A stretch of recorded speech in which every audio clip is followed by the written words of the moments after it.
sure we are.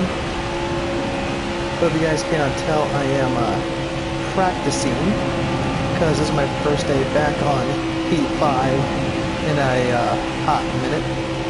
So yeah, we're going to be doing some practice for a little bit and get some people in here too, because this is a long race.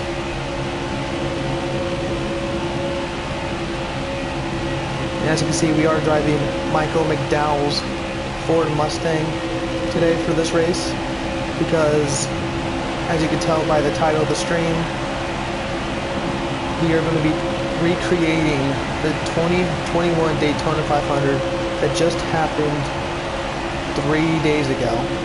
Well, that happened this past Sunday, which was a pretty weird Daytona 500 if I do say so myself, because literally we went 15 laps perfectly fine, but then of course we had the big one very early on, which took out Alex Bowman, which is my new driver for this season.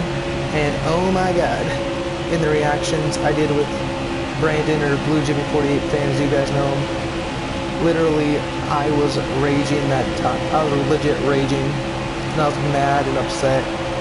I had all the emotions going through my head because I knew my driver was out. We didn't even make 20 laps into the race, and now we're sitting 36th in points, which is not where we're supposed to be. But after the red flag came out because of rain, and then we had a long rain delay, at least they didn't postpone it till Monday. We just had a weather delay, and then it got started back up again around 9. And then the race finished about 12:30 in the morning on Monday. But it was nice that they got it in within that night and not have to wait a whole another day to watch the race. But yeah. But overall, the race was pretty boring because of the big one. But they were racing too aggressive way too early. But yeah, the race had its moments. It had its good moments, it had its bad moments. But I'd say overall, it was an okay Daytona 500. It was the last one with the Gen 6 car. And I think from the first Daytona 500 with it in 2013 to this year's 500, they pretty much started and ended on the same note, which is single file racing for a majority of the race. But I will say, at least the finish was kind of exciting, I guess. But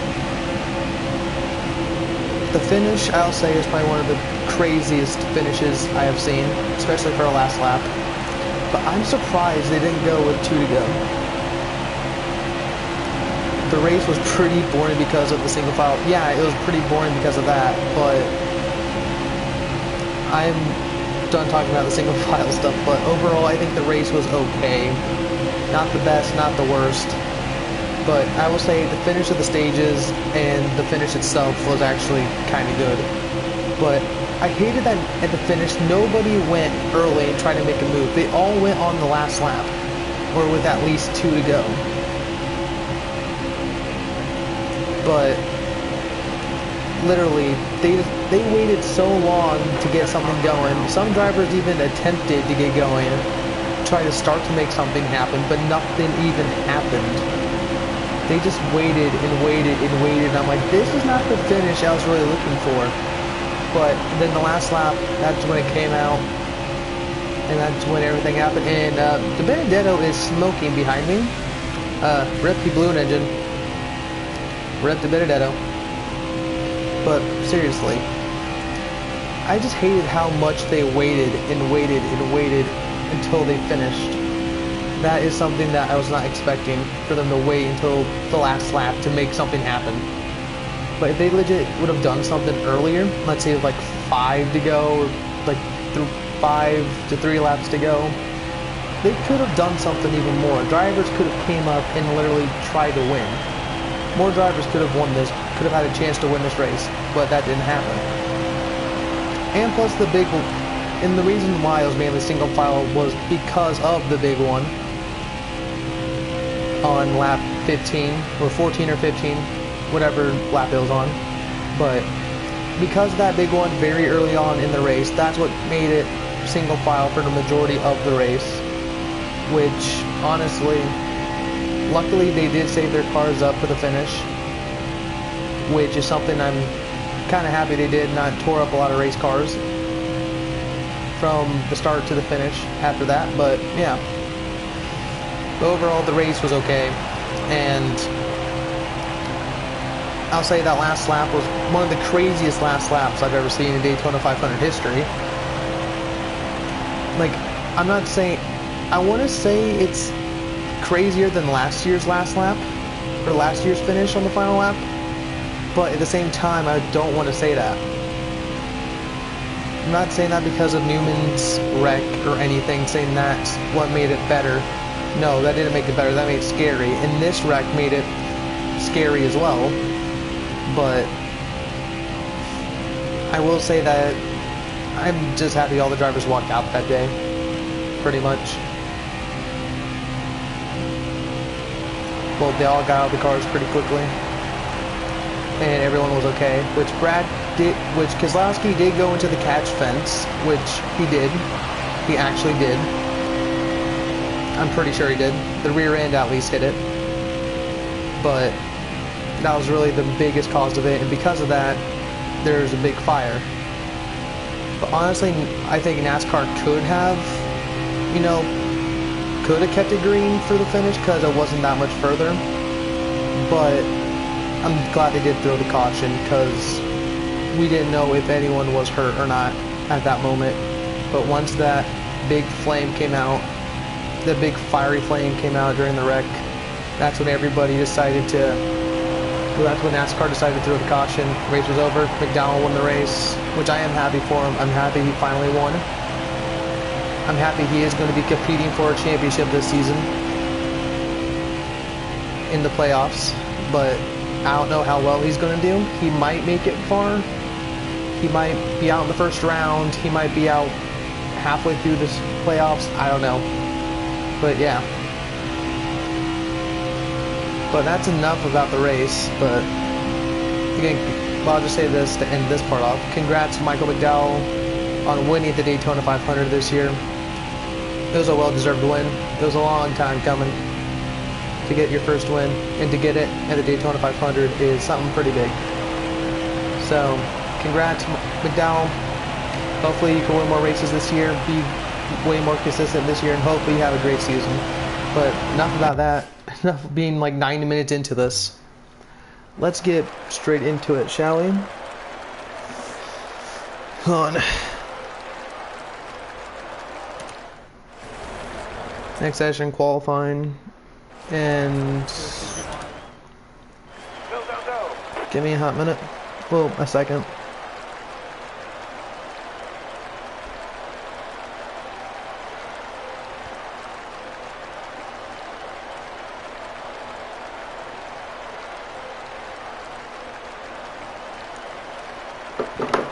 Okay.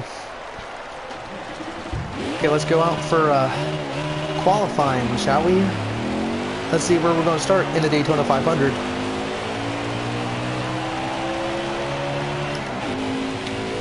Oh boy.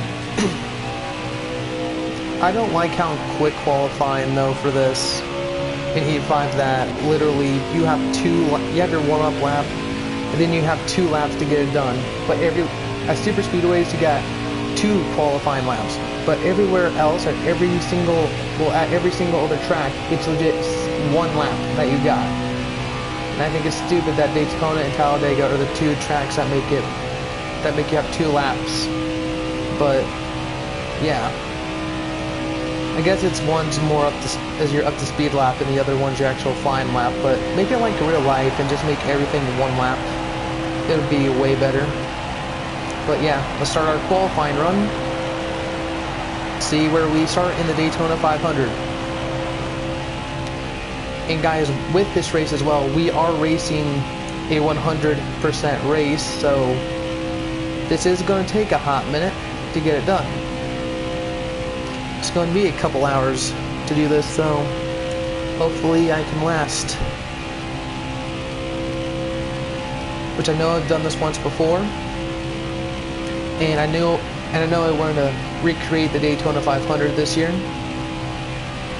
So And I was trying to think, should I make it a video or should I make it a live stream? And I decided, you know what, let's make it a live stream. Screw it. So yeah, we're streaming it. We're actually going to be doing a full 100% race, 200 laps here at Daytona, trying to get that elusive first win for Michael McDowell, trying to recreate what he did. Hopefully we can do that, because if not, I will be a little mad at myself. I don't care how we win the race, but I say we better win this thing. Through turns 3 and 4 for the final time in qualifying. Out of turn number 4 onto the front stretch. What's our time gonna be?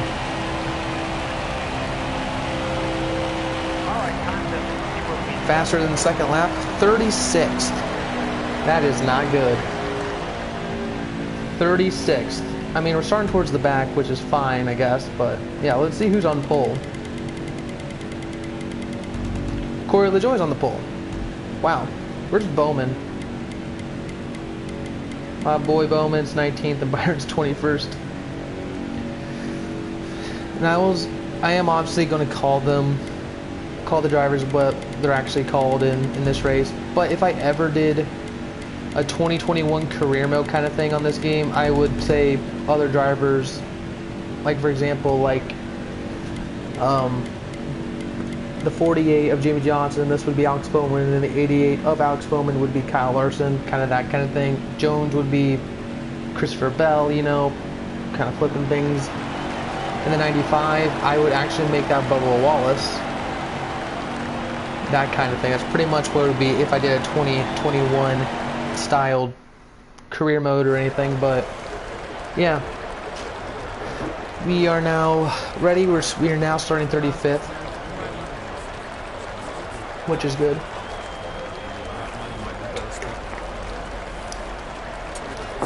So, want to give me a second before we get started with the race.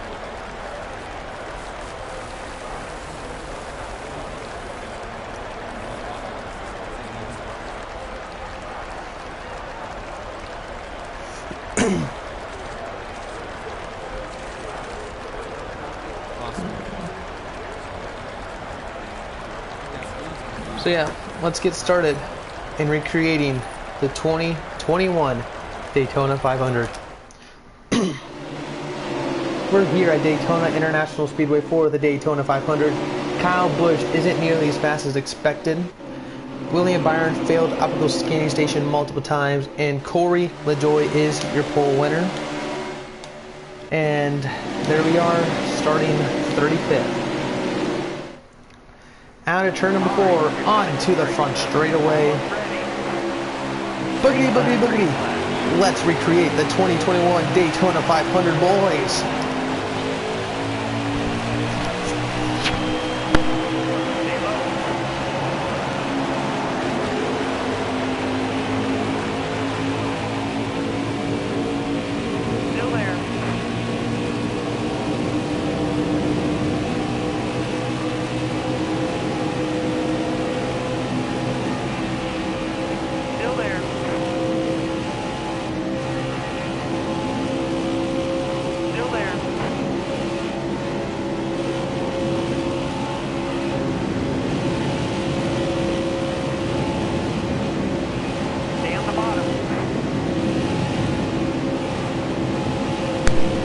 Out of turn 4 onto the front straightaway.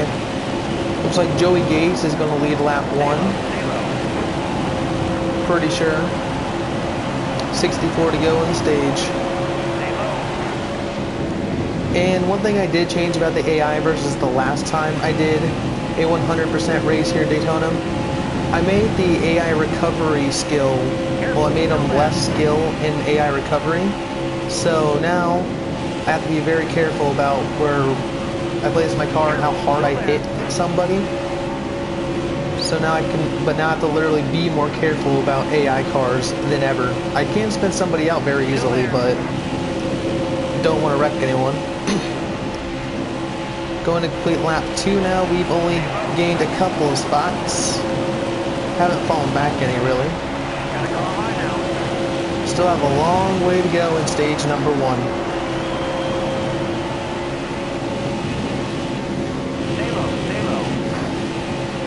So this is definitely going to be a very, very long race for me.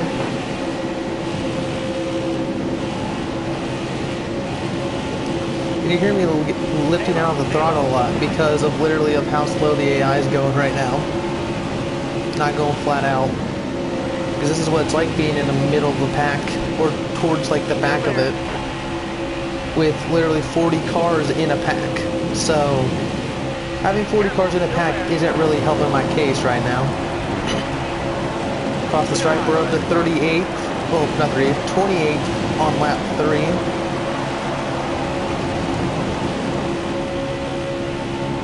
So we're moving up pretty quick.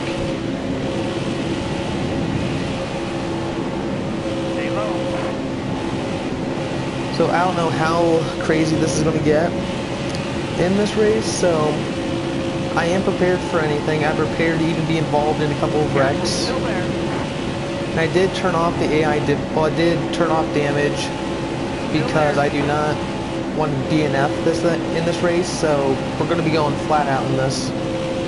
You see, Bubba got a little loose there in 3 and 4. As you can see of how delicate I have to be with everybody else around me. I can hit them on the straights pretty hard, but I can't like shove them in the corners that much. But I'd say pretty much so far so good here at Daytona. Staying in the pack, not really making any big moves yet. Got a long way to go in this race. And I kind of want to make this a little exciting for you guys this time, instead of literally me going towards the front by the end of each stage, which is probably what I'm going to do. I got 42 laps of fuel. Obviously not going to make it on fuel, so we are going to have to pit eventually. Don't know when, but we're going to have to.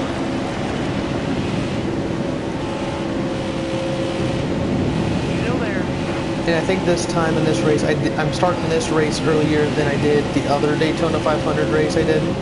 The full 100% race, but yeah, I think this is going to take this is still going to take a couple hours, but I don't think it's going to take as long as I think it's going to take, especially the first one, because I only got done in like 2.5 to 3 hours, 2.5 hours to 3 hours, and since I know how long that's roughly going to take now, I know roughly how much time I'm going to waste here at Daytona, or how much time I'm going to waste for the rest of my day.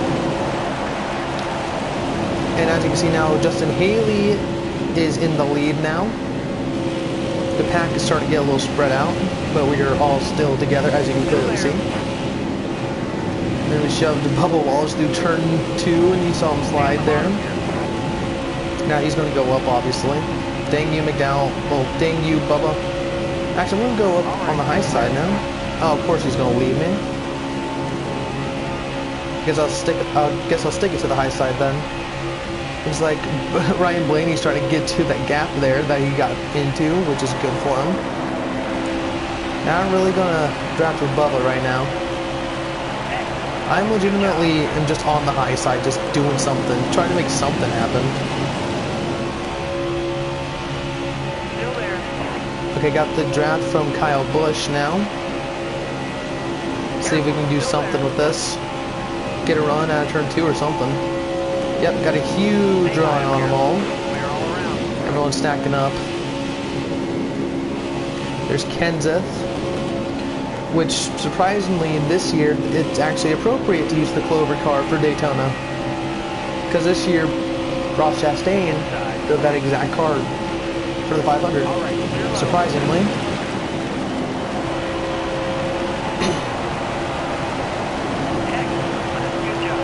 57 to go. We're not even 10 laps into this race.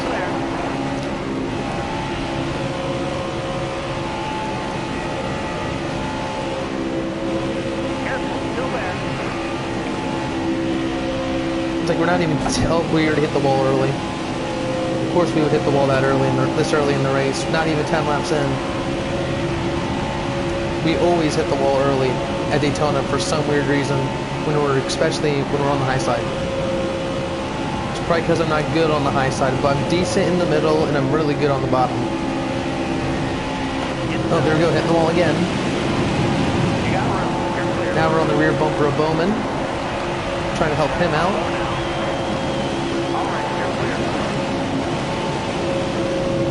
And there's the 48 of Jimmy Johnson right there. The car he replaced, or the driver he replaced. But technically, Bowman did not replace Jimmy. He just took over the number. Technically, the 48 team is now the 5 team, and now the 88 team is now the 48 team.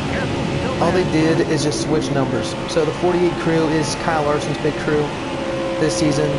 So Jimmy Johnson's crew last year is Kyle Larson's crew this year. And Bowman's crew this year is his same crew as last season. So Bowman still has the same guys, it's just a different sponsor and different number, that's all it is. Because if you didn't know, Cliff Daniels is the crew chief for Kyle Larson. So that's when you know that is literally the same 48 team. And the crew chief for Bowman is still Greg Ives. So yeah, there's that. I just said that because Johnson and Bowman are right here.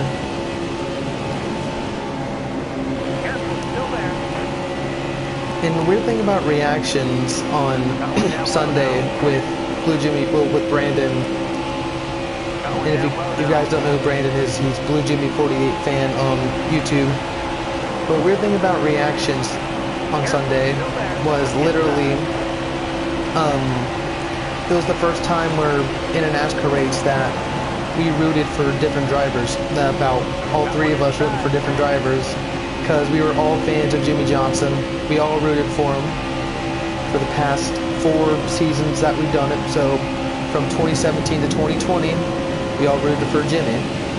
And this season, the first year without Jimmy in NASCAR, we decided to, I guess, go our own ways with drivers. I know Brandon was originally going to be a Bowman fan, depending on who was going to be on the new driver of the Hendrick Motorsports' new 4th driver, which wasn't announced. But so I'm an Alex Bowman fan, sticking with that 48 car, sticking with that car all the way. Brandon is now a fan of Kyle Larson, and I'd say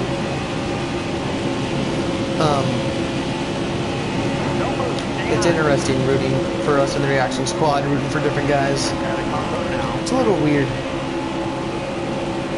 I guess we could have a little bit of a rivalry, which is something that we've never really had in the reactions before. But yeah, we had a little rivalry on Sunday, and we'll have rivalries for the rest of the year. But at least all of us, even I think Bryce, who's the 3rd member of the squad, is I'm pretty sure he hasn't said who he's rooting for this season yet. Well, he hasn't told me specifically, or told any of us specifically. But I'm pretty sure he's going to be a Bowman fan, I'm pretty sure. But he told us he's either going to be a Bowman fan, a Larson fan, or a Martin Truex Jr. fan. Which Truex, I have no idea why, but yeah, I think he's going to be a Bowman fan, but I'm not 100% positive on that. But yeah, and on this lap in the real life Daytona 500, there was a big one. So not in this lap, but the previous lap on lap 14. That's when the big one happened. So we avoided that. There's no caution yet. This is when the red flag would have came out. So yeah, this is roughly when the red flag would have came out. Would have that very long rain delay. So yeah, we don't have to worry about rain, which I kind of wish 704 would add rain cut into the games. Because just imagine in a race, literally having rain delays and having to race to the rain and try to race to halfway. Having a little bit of weather put into a NASCAR game will change this game like crazy. That's just my opinion. Just 704, please add weather eventually. Like add weather delays, like add rain delays, add lightning delays, like just imagine that. But we don't have to sit through it, obviously. I wouldn't say we would have to sit through the delay, but like if you did a career mode and you had a rain involved, just imagine it. Like you have to race to the rain. Either you're close to halfway and you have to race to the rain, or you were just racing to the rain even though you're not even close to halfway or anywhere near making it official. Just imagine that in a career mode race, and you can either, and then when it restarts, when you restart the race again after the delay, obviously the time would have changed. So like if there's a rain delay right now in this game, for this race for example, if there's a rain delay now, literally I would say it would be a little darker by now. It would be evening time. And I wish there were smoother day to night transitions in this game. I'm glad there are day to night transitions, or at least time progression in the game, and for each session and for the race. If it gets darker, it's for each stage. But I kind of want a gradual time change, like a gradual time change throughout the race, so it's not, okay, it's in like the evening time, still completely daylight out, and then stage 2, it's instantly dark. I do not want that. I want it to be literally a smooth transition through each one, so like throughout the race, it's a smooth transition. So like for Daytona, like for the Daytona 500 now, since it does end at night instead of the daytime like it used to, literally have the sun out around, you know, still at the 2:30, 3:30 time, wherever the sun is, and then have a gradual progression depending on what percentage of a race you're doing. So if it's a 13% race, the time would go by quicker. But if it's a 100% race, it'll go by like in real time. But either way, it still could act like it seemed like an actual race, like the way it is in real life. That'd also be cool to have in the game. But enough me talking about the game and what in future NASCAR games. Let's get back to the race. As you can see, we are in the mid-20s. We're in the mid-20s right now. Staying on the high line, trying to stay out of trouble. Just really trying to stay out of anything right now. And Chase Elliott is the race leader. And I'm seeing people are actually coming and going. Which, if you guys, I don't care if you guys watch this, to be honest, but this is just something for me to do. So yeah.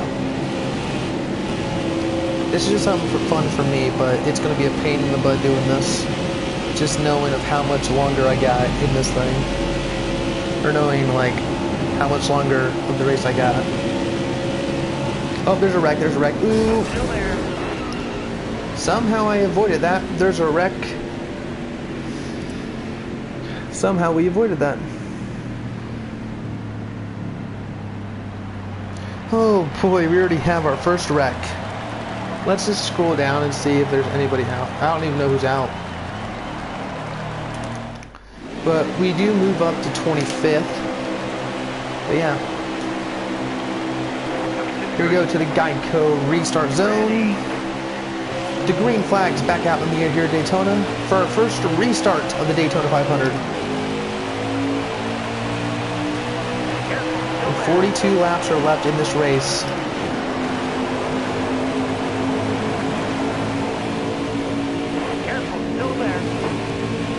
So we still have a long ways to go in this stage. So, and I actually was not expecting a wreck that early. And we have 28 laps of fuel left. So we obviously are going to have to pit at some point in the race.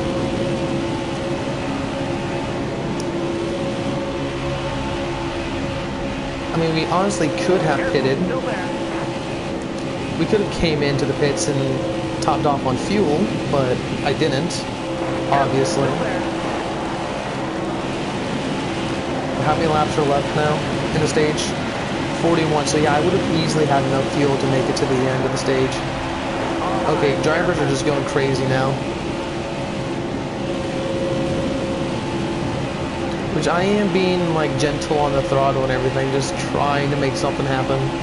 But at the same time, trying to avoid everyone. As we are about to go 3 wide up here. Careful, still there.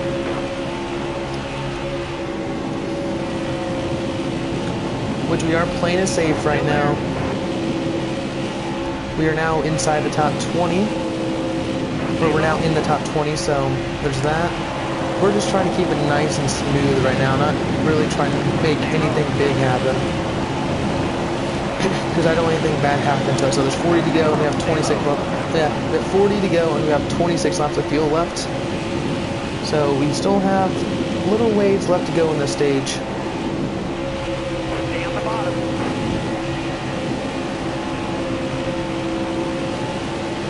And I think just hanging back for a little while in the stage is something that I'm going to do. Oh, great, we're going to have another wreck. Yep, another wreck. Or someone blew an engine or something. It's Logano! It's Joey Logano. He's going to be out of this race. Now debating on whether or not to pit. I'm probably not going to pit. No, I'm not. We're not going to pit. We're going to stay out for a little longer. But here we go, coming to the Geico restart zone once again. Green flags back out here at Daytona. And we're going to complete lap 28 with 37 laps to go on the stage. Still got a long ways to go on the stage, but have a feeling we're going to have a lot of cautions.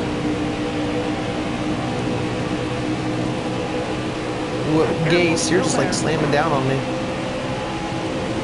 Batter 2 onto the backstretch. We are not getting huge runs. We are falling back, actually. Actually, no, we're not. We're actually not moving forward because everyone brake checked. But into 3 now. Gonna stay behind Bowman here. Just trying to keep it smooth. Just keep it nice and smooth. Just, okay, Bowman, just go up to the high side, why don't you? Randomly. Y'all are getting real aggressive kind of early, and I don't like that. I thought y'all would just keep it kind of smooth, but nope, you're gonna keep it aggressive. This is gonna be one very long Daytona 500, obviously. Which the real life Daytona 500 took about 2.5 hours, but this race, it doesn't, well, obviously time-wise with like my previous video, or my previous live stream I did with this, it obviously didn't last that long. It didn't last that long because you didn't have to wait through cautions or anything. You didn't have to wait through any red flags or something, so yeah. You didn't have to wait through anything, but because you go straight to the restart. You don't have to watch pit stops, you don't have to watch yellow flag laps, so there's that. But now we're 3 wide on the high side, which I don't know how we got here. Just from talking, I just randomly lost my train of thought, just following Bowman, and we hit the wall. But somehow we made it 3 wide on the high side without really dying. Somehow. Don't know how that happened. But now we're on the high side with Austin Dillon, trying to keep it nice and smooth. Making sure that nothing happens. And of course, now everyone kind of just goes to the inside.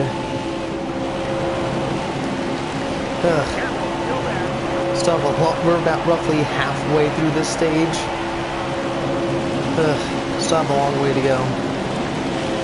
Within this race and in the stage.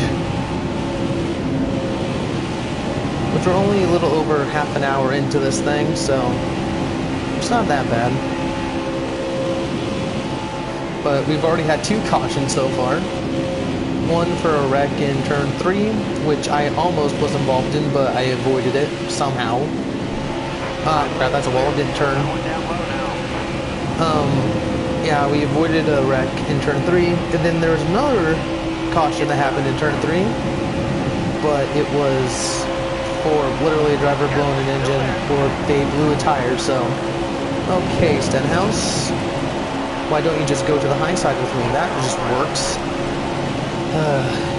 Stenhouse, like you say in reactions, anyone but Stenhouse.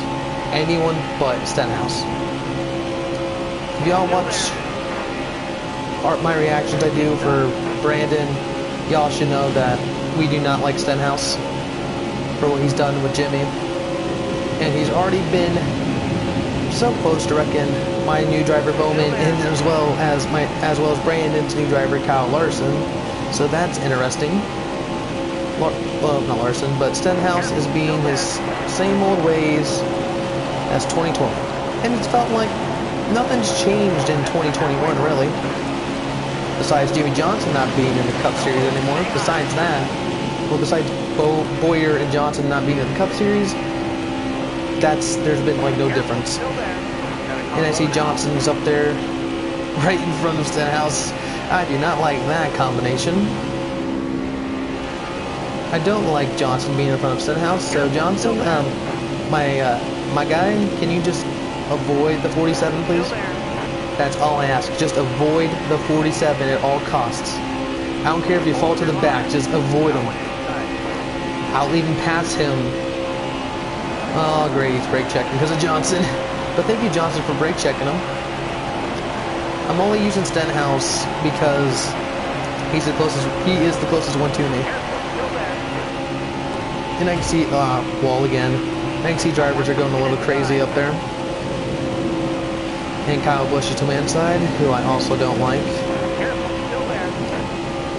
But now onto the back stretch. Okay, Stenhouse making that move, so I'm just not going to go on their outside. Now I'm going to help Jimmy. Hi, Jimmy. How's retirement going? Good. How's the IndyCar stuff going? Good.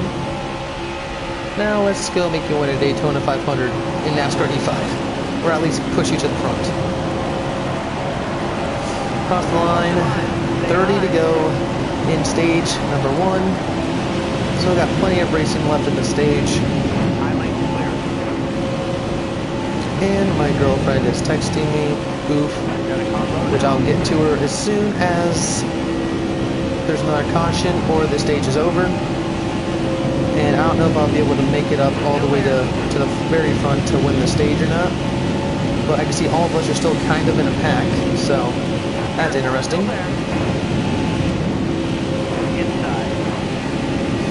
So yeah, this is going to be a very interesting way to end the stage if we can hold on to this. And Stenhouse is being a maniac. And everyone's just moving lanes all over the place. And a lot of brake checking is going on. So yeah. Just going to shove Jimmy in turn number 1. Making sure he is going to be fine.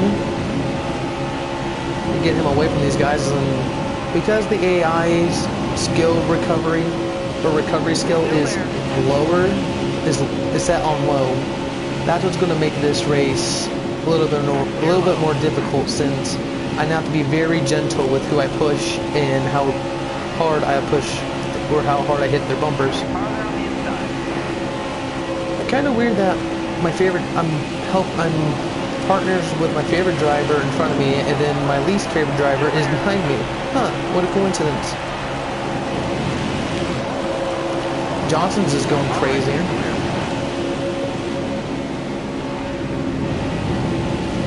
What were the 2 cautions for? I explained it earlier, but the 2 cautions were a wreck in turn 3, which I don't know who one of the cars were, but I knew Kyle Busch was involved because he was right in front of me when it happened. And he literally got hit right in front of me when it happened. And the second caution was for Logano blowing a tire, I'm pretty sure. Either Logano blew a tire or Logano blew an engine. But there was smoke on the 22. Pretty sure it was just a blown tire, and I'm pretty sure he is still in this race.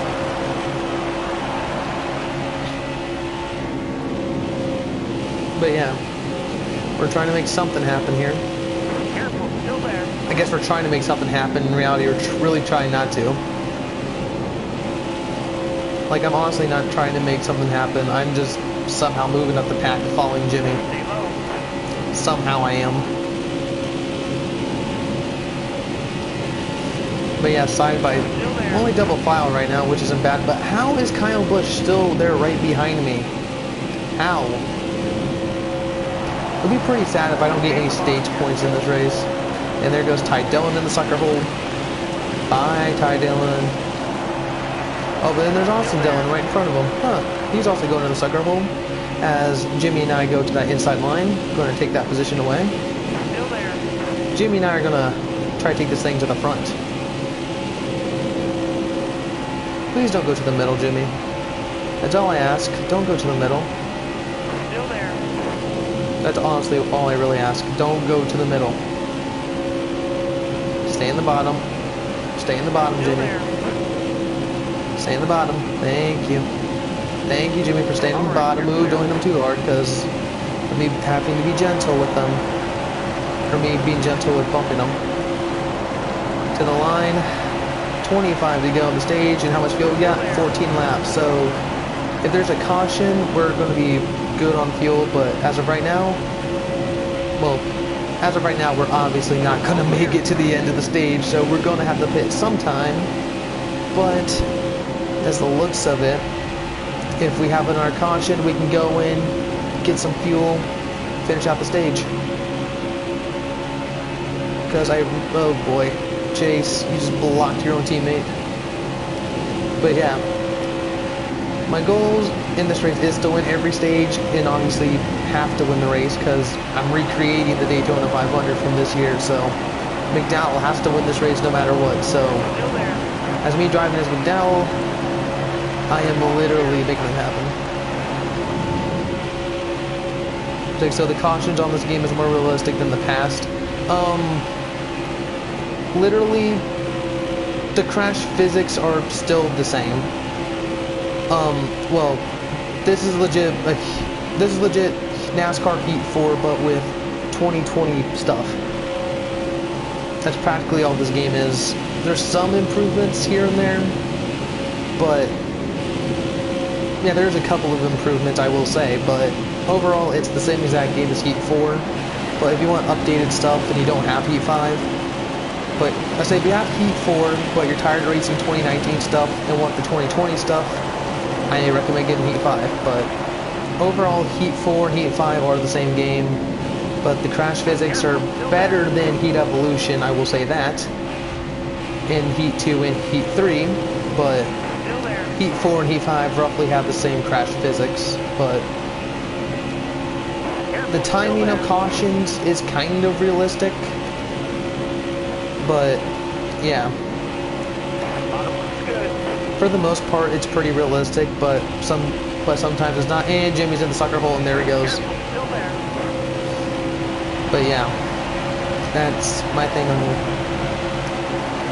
on cautions or whatever in this game. And we got 22 laps to go in this stage. And we got 11 laps of fuel, so we're obviously not going to make it. We obviously are going to have to pit. We're just going to dive to the inside because everyone's going slow. We're going to try to make a move. We're trying to go to the lead. We almost wrecked, which is not what we want to do. We don't want to wreck this early.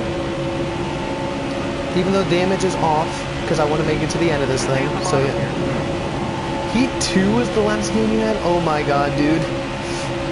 Okay, so I highly recommend getting the newest. I recommend getting Heat 5 then. It's way better than Heat 2. I'll legit say, if you look at every game, like gradually, if you look at every game gradually, it looks slightly different. Like it looks just slightly better each time, but once you go to Heat 3 to Heat 4, that's when the biggest difference happened. But if you look at Heat Evolution to Heat 5, or Heat 2 to Heat 5 even, it's still a drastic change with how the game is. But yeah, it is. I'll say if your latest game is Heat 2, please get Heat 5. It's literally way better than Heat 2, hands down. You still get some stupid crash that you still get the stupid unrealistic crashes. Sometimes it just depends on your wreck and depends on how severe it is. Like if you go backwards in a race, like let's say I just turn around and went backwards right now, the wreck would be like Heat Evolution, just an easy wreck, or like in Heat 2, it's an easy wreck. It's an easy wreck that can happen in a normal race, but Heat 5 you don't really get that unless you hit the ground weird, then it happens, but it doesn't happen often like in old Heat games. Oh, people are pitting. A lot of drivers are coming to pit road. Wish I knew that. Right now everybody's coming to pit road. Not what I need. So this is going to be interesting. We're doing live green flag pit stops for the first time. This is actually my first time doing live green flag pit stops in a game in Heat 5. Oh boy. How's this going to work? I mean, we are pulling ahead of those guys because Chase decided to yeet it on back. But yeah. I knew I should have stayed and pitted.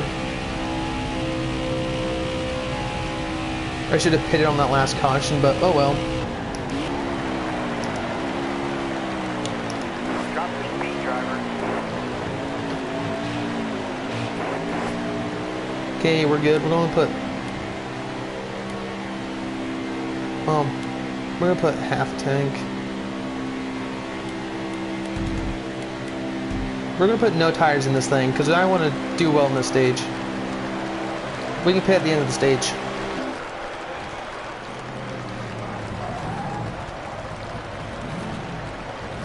Pit stop is done. Let's go. Clear the pit. Hammer down. Let's go. We're in second right now because Logano's still out there. But we are now done with green flag pit stops. I think, yep, we definitely have enough fuel to make it. We have enough tires to make it, obviously. So yeah, let's just try to complete this, shall we? I don't know why Logano's still staying out there. Did he pit? Oh wait, yeah, Logano did pit. Oh god, we're screwed now because Logano actually did pit. Because he was the one that had that issue in that caution, so now he has enough fuel to make it to the end of the stage. Oh no. We might get second in this stage, boys, unless there's a caution. But if there's no caution, then we are screwed. But we legit have a 6.7 second lead right now, which is obviously shrinking because we have no draft. But yeah, I'd say Logano, he might win the stage. He's probably going to win the stage if there's no caution. Which I'm kind of hoping there's a caution because, yeah. One more, can you crash out of a race?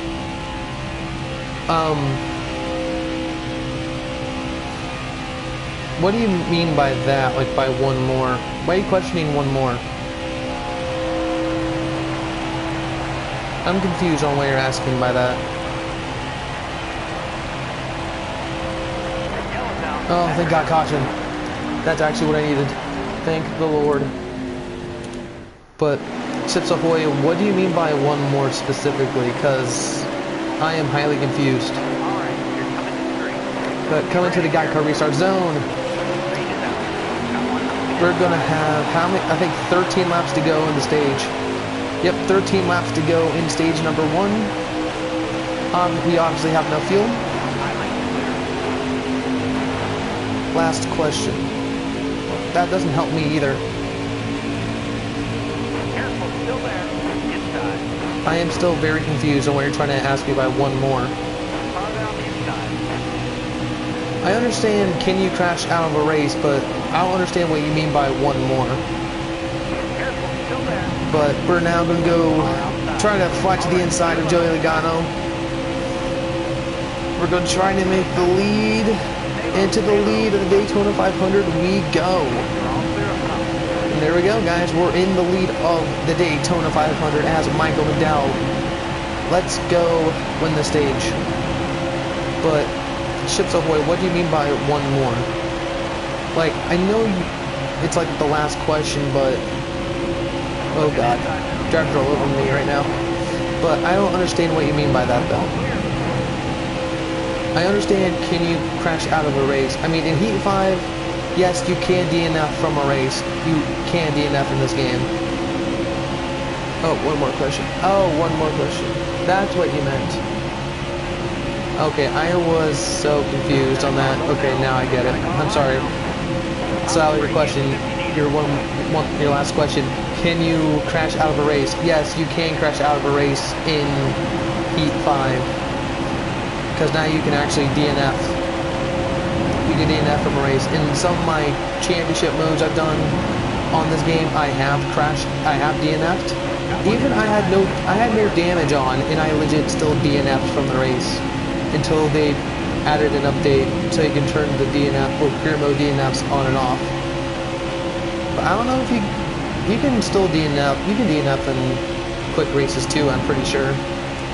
If you have damage, but yeah, I don't have damage on right now, so yeah. Right now, I won't DNF from this race. Other drivers can, I can't. Because of me having no damage. Oh god. Look below the yellow line there. I guess trying to answer your questions and driving and trying to hold the lead are not something I'm good at. But yeah, you can crash out of a race in NASCAR Heat 5. If you have enough damage in a quick race, or if you have your career mode DNFs on, obviously for career mode or for championship mode, or custom season. So there's that. So you can. But back to this race, things seem to calm down a little bit here in the front of the pack. Things going pretty smoothly, I must say, besides me almost wrecking every lap so far since the restart, but so far we're holding the lead pretty well. We have 9 laps to go in stage number 1. I think we can easily win the stage, and now drivers are falling back to get back into the draft to get bigger runs on me. It's weird that nobody really sticks with me unless they're in my draft. That's very weird. Okay, drivers going to the outside. Ooh boy. This is going to be something crazy happening soon. Oh, here comes Newman. Go to the inside, block Newman. I shouldn't really be blocking them because it's a stage, but I have no damage. I have nothing to lose really, besides stage points, which don't matter. Block the 10, block the 6. Keep blocking like crazy.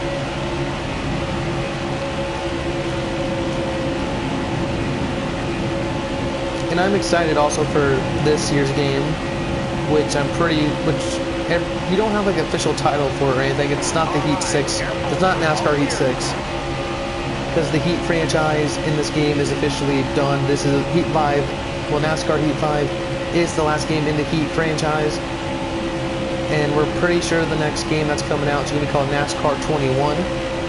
Which is going to be a new game it's going to be a new game from 7-4 Monster Game.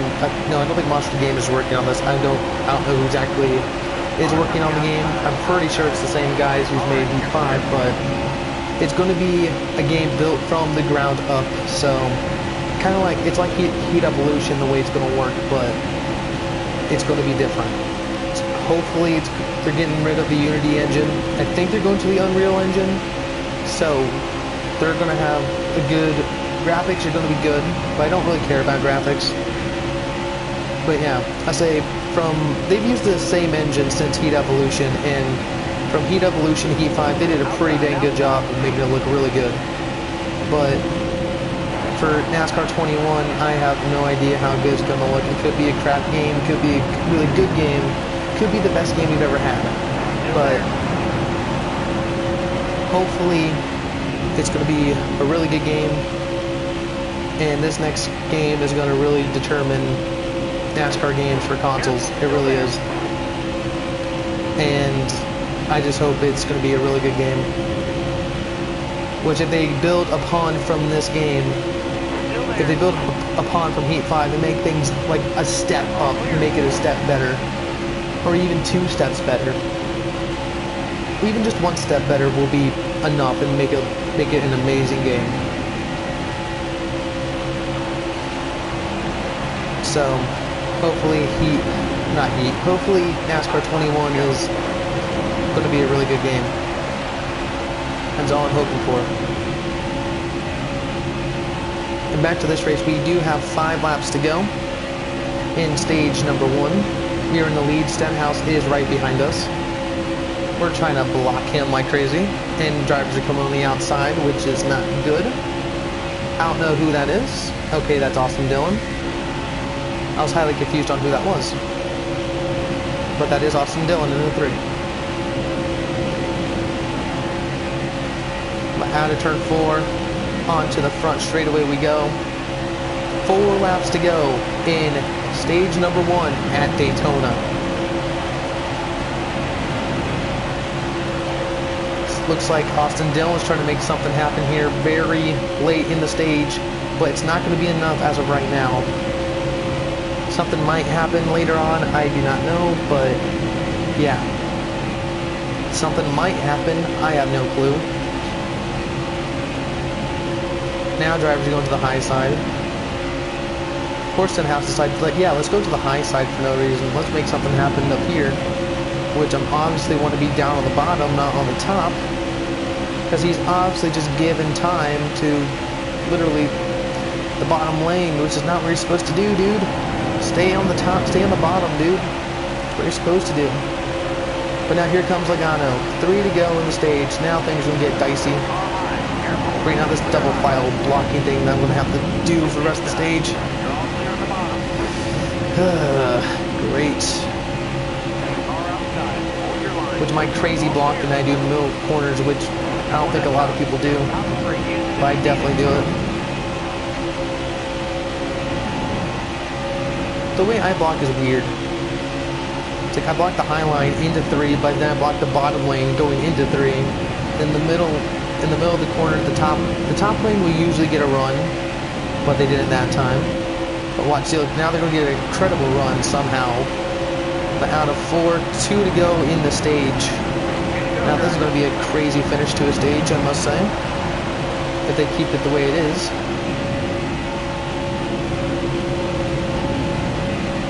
This is definitely going to be interesting. Logano went from having like over a 30-second lead, and it went down to nothing because of a caution. And we obviously would not have caught back up to him if it stayed green the rest of the way, but it did. Well, if it went green the rest of the way, we would have been screwed. Would have gotten second in the stage, but since Logano blew a tire, he was actually in the pit, so he didn't have to pit for the rest of the stage.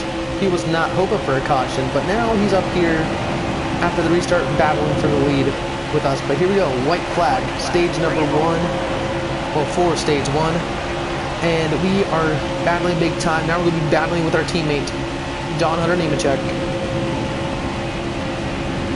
Hopefully we can pull the stage win off. Added 2 onto the backstretch for the final time. Looks like Logano might try to do something. Chase Elliott also is in the middle. They're 3 wide behind us. Something might happen out of turn 4. I do not know though. Out of turn number 4, onto the front stretch. This is the end of the stage. Looks like we're going to get it done. We are going to win stage 1 here at Daytona.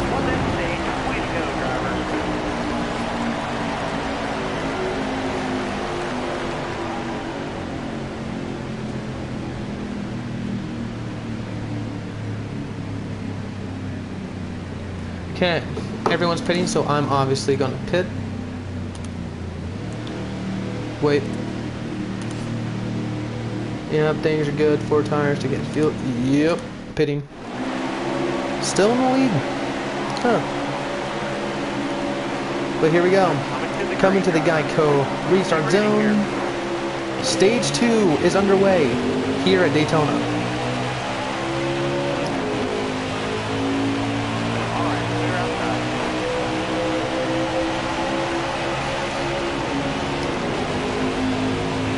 So we have 62 laps in this stage. I'm trying to figure out what lap is halfway, or how many laps to go is halfway. Oh, I forget.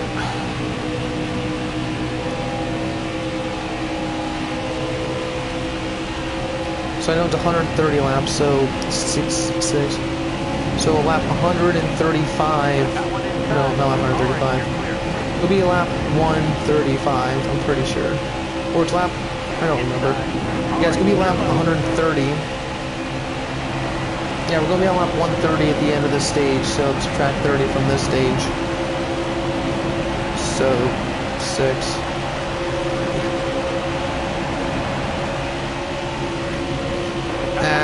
So like around lap 30-ish. But now we're on the high side, now we are falling back. This is not what we wanted. This is not what we wanted. Now our teammate Nemechek's in the lead. Oh boy. And we have a, I can't talk right now. And we have officially crossed the not halfway point. We've officially crossed the 1 hour mark into the stream. Still have a pretty long ways to go in this Daytona 500. Ooh, Almirola almost wrecked there. Now we have 60 to go on the stage.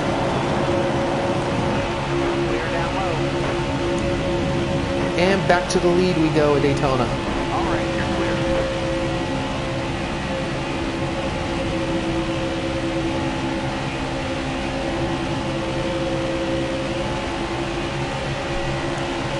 I'm pretty sure we're going to be, it's pretty sure it's going to be on lap 35 when the halfway point is out. Or when it's going to be the halfway point. Oh boy, here comes drivers. I can do calculation real fast. Ooh. Yep, lap 35 is the halfway point. So lap 32 in this. Yeah, lap 30. Once lap 32 is complete in the stage, that will be the halfway point of the Daytona 500. So once lap 32 is done in this stage, or once we hit lap 32, when you can tell on the stage, we will officially be halfway done with the Daytona 500. So we are pretty close to being halfway.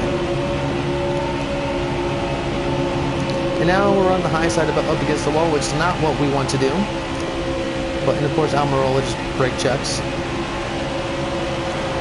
Looks like we're going single file now for a little bit.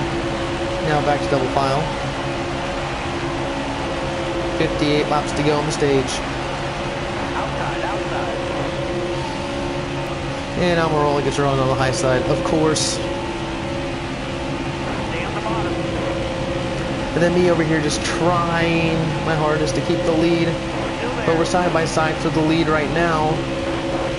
And our teammate John Hunter Nemechek is right behind us. We can make something work, I'm pretty sure, into turn 3. We're going to get a push from Nemechek, and to the lead we go. Once again, in the Daytona 500. Surprisingly, only one car has DNF'd from this race. We're probably going to see a lot more cautions, but DNFs, I am not sure. But yeah, still a long ways to go. Pretty early on in stage, or obviously very early on in stage number 2. And for like whenever I did championship modes or whatever in Heat 5 or Heat 4, sorry about that. I called myself the Stage 2 Master. So, because literally most of the time in Stage 2, I usually win it. So, I win Stage 2 a lot in a lot of my races. So, there's that. So I could probably easily win Stage 2 in this race, unless I get passed on the last lap of the stage, which has happened plenty of times to me. And yeah, now drivers are going crazy on me, of course. They're not calm. They're never calm. Apron. They're calm sometimes, but most of the time it's like, okay, we're going to go 3 wide. We're going to try to pass you like crazy. We're not going to be calm and smooth to the end of the stage. Which I'm not surprised they're not going single file right now. Which their thing is just go flat out for the whole race. No conserving, no nothing. Just flat out racing. They've got 40 laps of fuel, or 39 laps of fuel going to the line. Pretty sure. Well, roughly 30, roughly a little under 40 laps. Well, we have 40 laps of fuel left. So we're not going to make it to the end of the stage, so we're going to have to pit again. So it's either pit under a caution with roughly 20 laps into it, like roughly 20 to 30 laps into the stage, or just wait until everybody else pits. Which I'm thinking right now, pit under a caution within around lap 20 to 30. Because I'll easily make it then.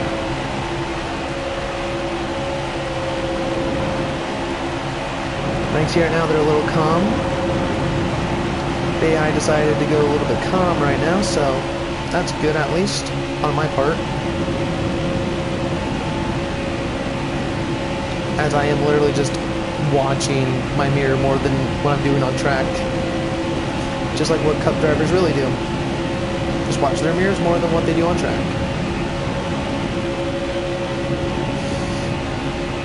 Into turn 3, okay, we're just gonna lose, not be on a low line, okay, that works. Out of 4, onto the front stretch. We're gonna have how many laps left? 53 laps to go on the stage. Oh boy. Still a long way to go. And if you guys don't know, I am actually racing on a Logitech G29 wheel. So, even though it doesn't look like I'm running really smooth, because I'm trying to have fun with this and just try to have a good time with it. Not take it too seriously this early on in the race. Especially in the stage. Don't take it, you know, real seriously too early on. Just kind of play conservative a little bit. Try to have some fun as well in this.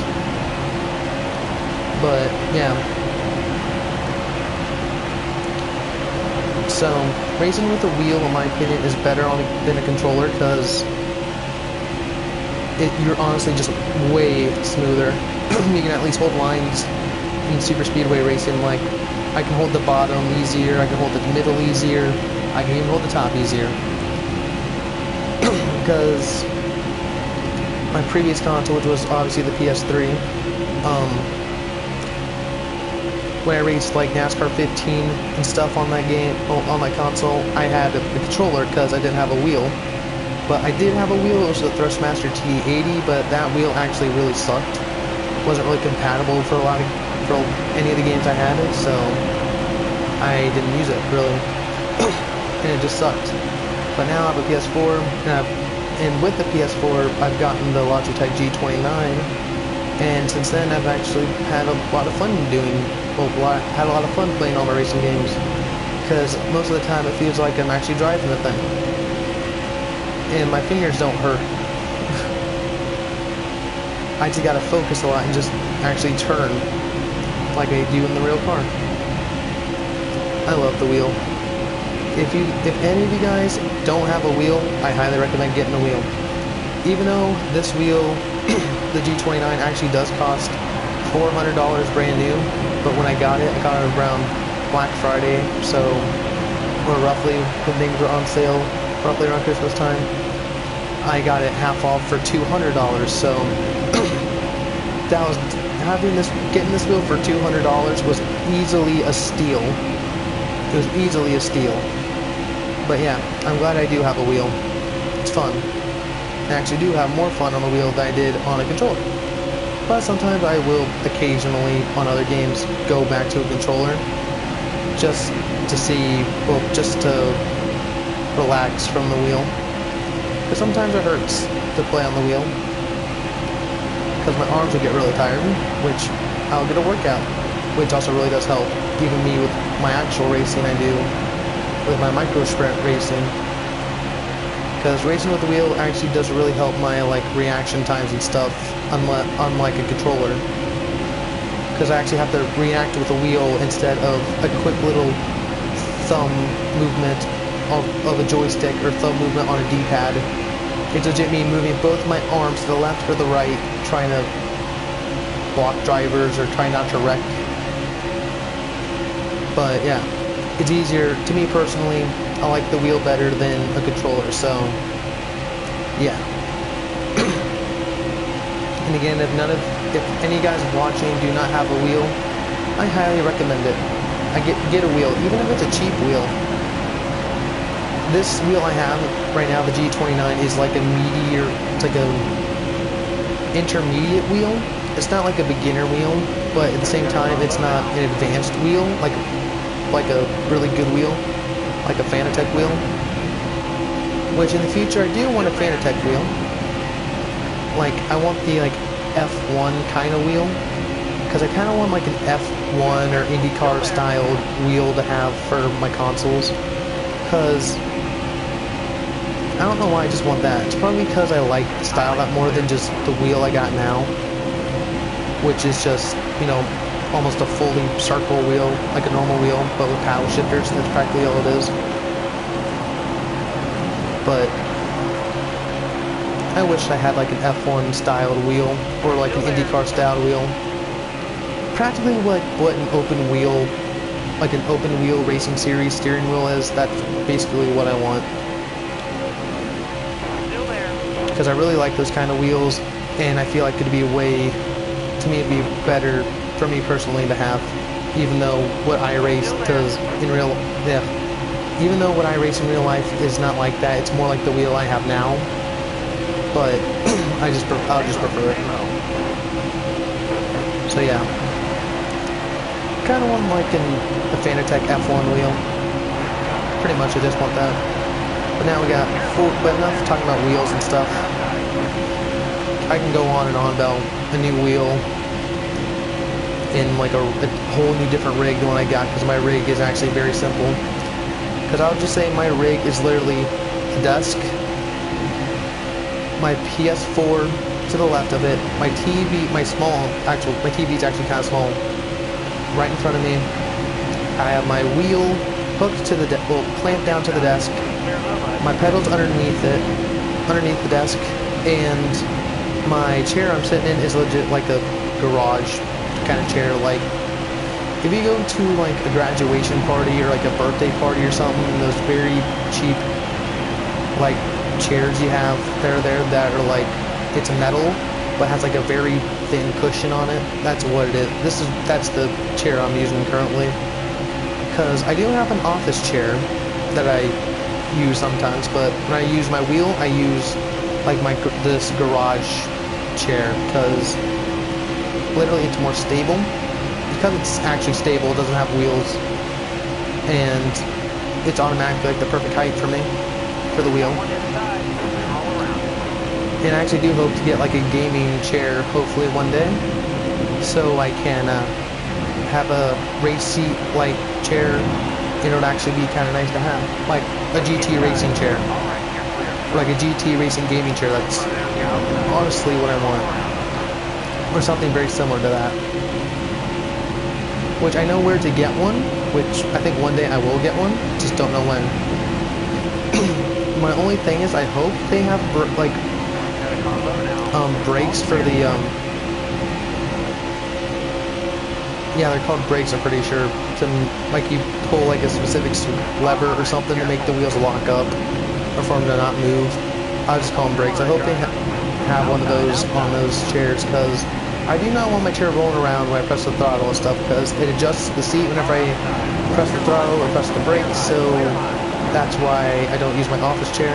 So instead I use this stupid, uncomfortable garage chair. But it gets the job done anyway. Still have fun with it. But by the end of this race, my butt and back is gonna hurt. And yeah, I said my butt's gonna hurt. Take that, YouTube. I said butt. Don't know why I even said that, but I did. Like, seriously, my butt will legit hurt after a while. So pretty much like around now, well, legit at the end of stage 1, that's when my butt actually did start hurting. But after I'm in it for a long enough period, it kind of goes away. But then once I stand up, that's when the pain comes back. Here we go to the... But now we are 20 laps into the stage, 42 laps to go. Side by side with LaJoy. Now, Austin Dillon's on our high side. He's going to give us a shove. Hopefully he can shove us around the 32. Or push us around the 32. Looks like we're going to do that. Going to push around 32. Going to block 32. Have him brake. And there we go. To the lead of the Daytona 500 once again. Now I'm just hoping the caution comes out, because I need some fuel. I need some fuel if I want to make it to the end of the stage. Because there's 26 laps of fuel left in the tank. Or roughly 25 when I probably cross the line. But right now I have 41 laps to go. I'm obviously not going to make it. I am not going to make it. I easily cannot make it because of how much fuel I got with 26 laps of fuel left when I'm going to have 40 laps to go this time by. So I either need a lot of cautions or we're going to have to pit under green. So this is going to be interesting. Which on the previous stage we actually had green flag pit stops, which was actually a first for me in this game, and specifically for 100% races, so that was new. So we're either going to see that again, or we're just going to take it nice and smooth for the rest of the stage, and then pit whenever other people pit. Which, of course, my spotter, or crew chief, is like, yeah, we're just not going to... Oh, thank God I needed that. I actually needed that. We do not need tires. We just need a full tank of fuel. There we go. Even now they're starting towards the back. We need it.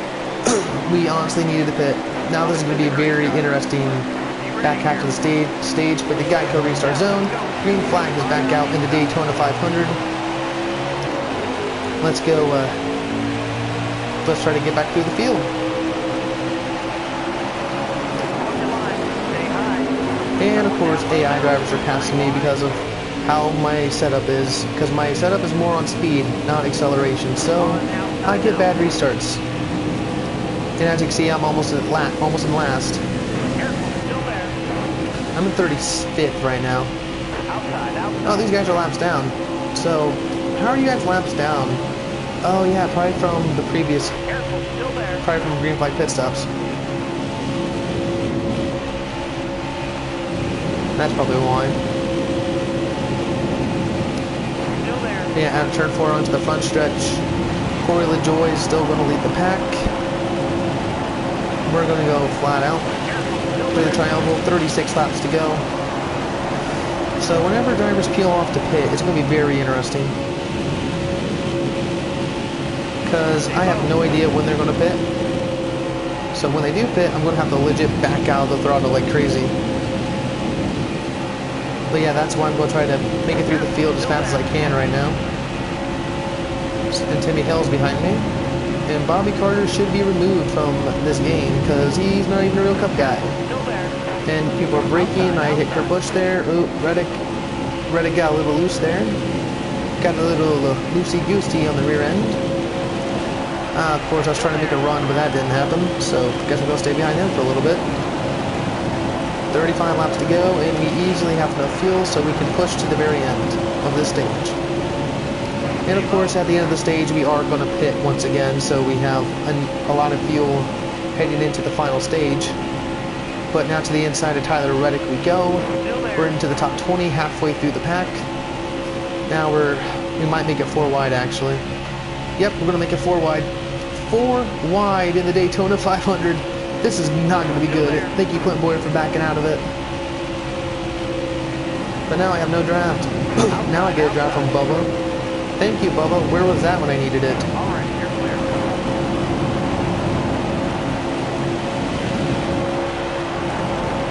34 to go in the stage. Almost halfway home in the Daytona 500. Once we cross lap 32, we'll be halfway. Well, once 32 laps are complete in the stage, we'll be halfway through the Daytona 500. And of course, now I'm getting screwed because freaking Busher was like, yeah, let's just go to the outside of you. Now I'm trying to get back into line, but nope, the AI is like, screw you. I'm kind of want to lead the halfway point in this race. Oh, great. Pit stops are happening. I don't need a pit. So let's go. Okay, we're 8th, so still have a little ways to go. Coming to the Geico restart zone once again. Green flags back out in the air, so this time by we'll be halfway. But once we complete this next lap, see if we can get to the lead. Come on. AI push. This is why I like to be on the bottom, not the top. I mean, yeah, this is going to help me out for the stage, but like I'm good enough to win the stage, but I kind of want to lead halfway. Though.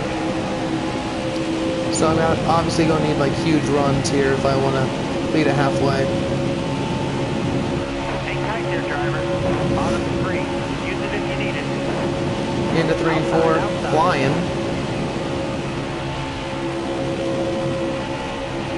Freaking LaJoy, that's not what I needed. Out of 4 onto the front stretch, we're going to be 3 wide through the middle.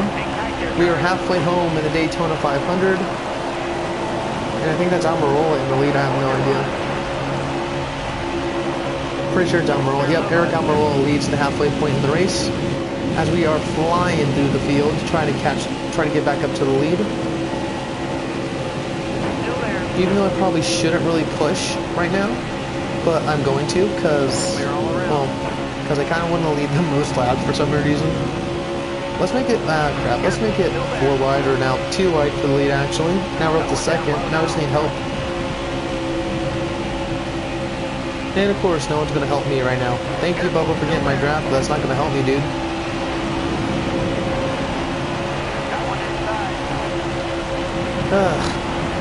29 laps to go in stage number 2. Still got plenty of racing left, but obviously still got plenty of time as well.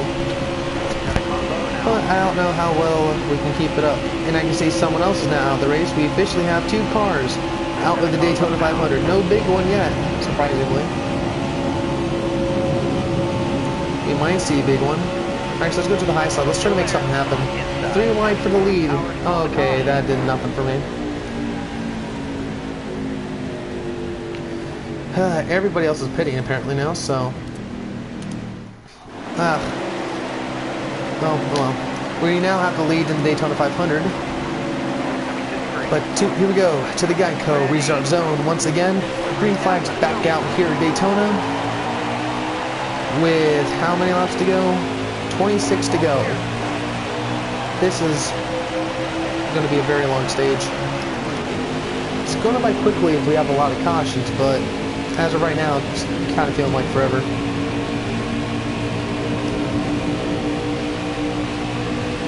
I think we still have 2 cars out. Don't know if we have 3. Not 100% positive yet, but yeah.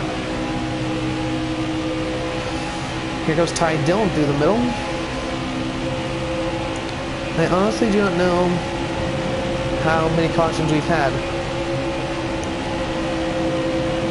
We've had quite a few cautions. Like as many cautions as you'd expect so far in a Daytona 500. But there would be a big one in there somewhere, but there hasn't been as far as I know. Unless one has happened and I just don't know about it. Which is highly true, which could highly happen, but I have no idea. So, yeah. Like right now, so far so good for the race. Still leading the pack strong. Got 38 laps of fuel left. Still got plenty of fuel in the tank for the rest of the stage. We didn't take tires, obviously, because we don't need tires. And, of course, Busher is going to make a move on us.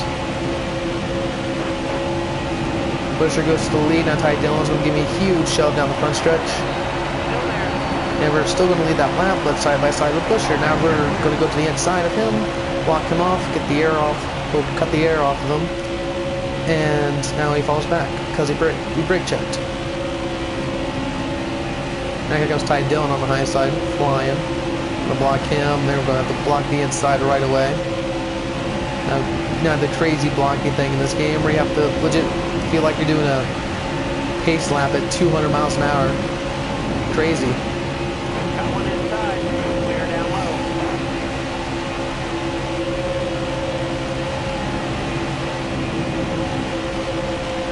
out of 4 onto the front straightaway. Still gonna lead this lap.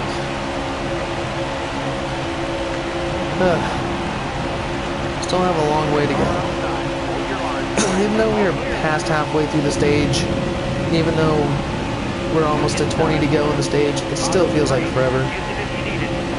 Even though, like literally, the race feels like 2 separate, well, the stage racing is nice because it feels like you're doing 3 separate races all at the same time. Or it's like 3 small races to make 1 big race, which is nice, honestly. I like stage racing, don't get me wrong. Originally, I hated stage racing, but like once they first announced it, I'm like, why are we having stages? Just let the cars go and run. Like how many laps they're supposed to. Just let them go. But since stage racing has started in 2017, I've actually really enjoyed it. I've really enjoyed stage racing. I've only enjoyed it pretty much because it just acts like 3 separate races. But at super speedway races, sometimes they get drivers get super greedy and they can cause the big one at the last lap of the stage, which has happened multiple times. And it's taken out my driver at the time, Jimmy Johnson, out of a race because the driver's going crazy trying to get stage points. Which I think with super speedways, who cares if you get stage points or not? Oh god, contact. Like yeah, who cares if you get stage points in a race like this? And yeah, it'd be nice, but it's not the end of the world. You have plenty of other races. Like the big guys will definitely show once other tracks come onto the schedule, and we get to non-super speedway tracks where anyone can win. But yeah, they need to keep it smooth for stages until the finish. But yeah, overall, I do like stages. Sometimes they're a pain in the butt. Sometimes I wish we didn't have them still. But in my personal opinion, though, I do like stages. They're nice. Which, if you guys didn't know, fun fact about stages, the original concept of them. Originally, once the stage ended, cars were supposed to come back down pit road, stop, and then they would interview the driver, like the winner of the stage, like it's the end of a race. So they would stop all the cars down pit road and have the stage winner get out and talk about what happened or whatever and interview them, or they stay in the car and interview them. But either way, if they'll go down pit road and interview them, then they'll go back out, do the second stage, come back down pit road again after stage 2 is done, interview the stage winner, and then go back out, finish the race in the final stage, and then, finish it out. Finish the race like you normally do, have your normal race celebrations at the end. But what they, instead of doing, which is the current way to do stages, is once you win a stage, the caution instantly comes out. It's just basically a mandatory caution. And what they'll do is just talk to the stage winner via radio, which is still good. Still the same concept, but instead of stopping them on pit road like it's a race, like they finished a race, they keep it like it's still in the middle of a race. So it just acts like a random caution, pretty much. Pretty much stages are competition cautions, pretty much. Practically that's all they are.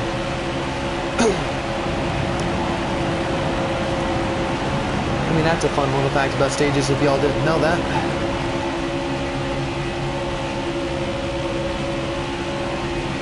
But I'm glad the way they do stages the way they do, so yeah. I like stage racing sometimes. Sometimes, I'll say this for me, stage racing literally makes the race feel shorter than what it actually is. Even though sometimes it'll feel like it'll drag on forever. Most of the time it feels like, yeah, legit most of the time the races feel shorter sometimes because of the stages. Because usually after, you don't really see how many laps are in each stage sometimes, or see the actual race distance. Sometimes you just pay attention to the stage laps, or how many laps are in that stage. And then literally once you see, or after stage 2, then you actually see like the actual lap numbers they're currently on, then how many laps are left in the race.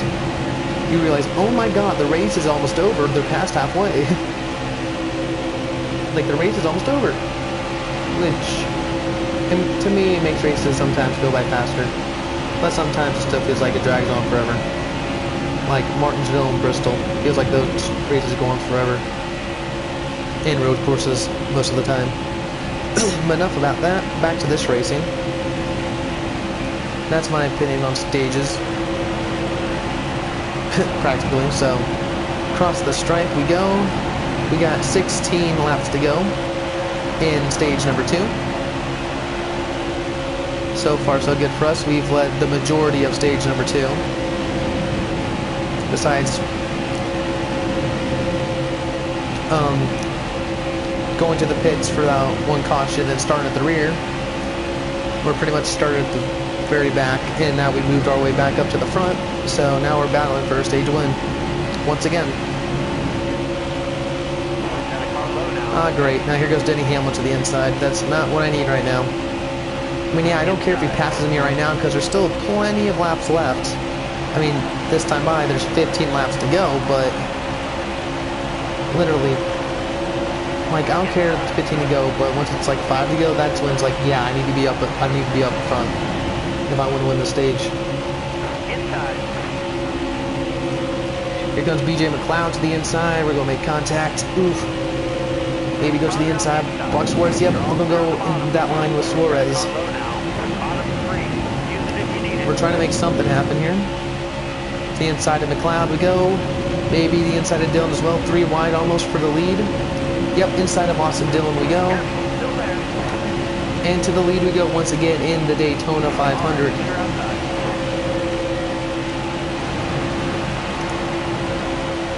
So the AI has their moments of where they pass me and I have to battle for the lead, but most of the time when I'm out front, I'm usually out front. And a lot of the times there's usually not a lot to talk about. What time is it right now? It's almost 8:30. Dear Lord. It's not that late, but once this race is over, it's starting to get late. And I see we have passed the hour-and-a-half mark. So, yeah. Roughly 30 minutes till 2 hours.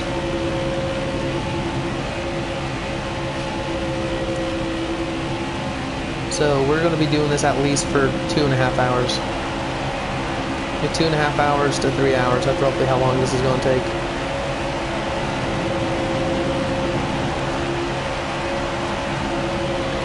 Ugh. Sometimes doing this is boring. Well, if I did a full 100% race for like F1, like on F1 2020, dear Lord, that's going to be a snooze fest. Unless I did identical cars or spec cars for classic cars, so if I raced spec for classic cars, like for example, if I raced the 2009 Braun GP car that Jenson Button drove for his first world championship, his first world title, we all drove the same, 20 of the same exact cars, it would be actually interesting. It would legit be interesting. Because whenever I've done classic cars, recently I've done spec for a class, so every car is exactly the same. Because I have more fun that way, and you get better racing that way. And I honestly wish an option for like a quick race in F1 2020 or in the F1 games. Like right now, F1 2020, I wish you could run your custom car for a quick race. I wish you can make the cars equal as well, so the races could be more exciting and they'd be closer together than like real life. Like I wish they made equal cars and you can legit just run your own car. Like run your own custom car in a quick race. But mainly I just want equal cars as an option for a quick race, because that would be really fun to do. Instead of having it on equal for online and for time trials, please just make it for quick race as well. That would be really nice. For like me who doesn't race online and who still doesn't have the money to have PS Plus, so I can't race online. It would be nice to have that for single player. And caution is no.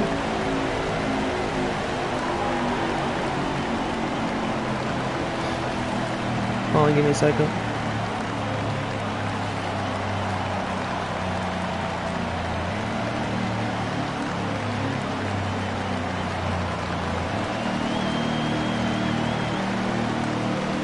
Okay, so let's get back into it. Still in the lead at Daytona. Here we go. Back into the Geico restart zone once again. Green flag is back out here at Daytona with 7 laps to go in stage 2. So now it's pretty much time when the AI is going to get crazy for the rest of the stage. So be prepared for some crazy blocking and everything. Just be prepared. That's legit my warning to you, to everybody watching. Just watch out. Things are about to get dicey.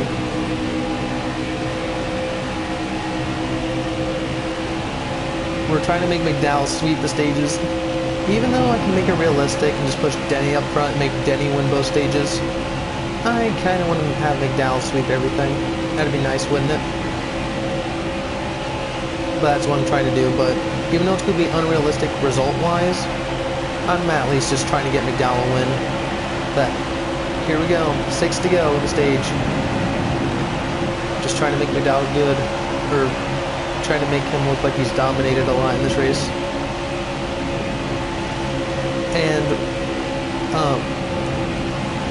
And I'm the stage 2 master in this game because I usually win stage 2, so yeah, trying to continue that, which I'm probably going to.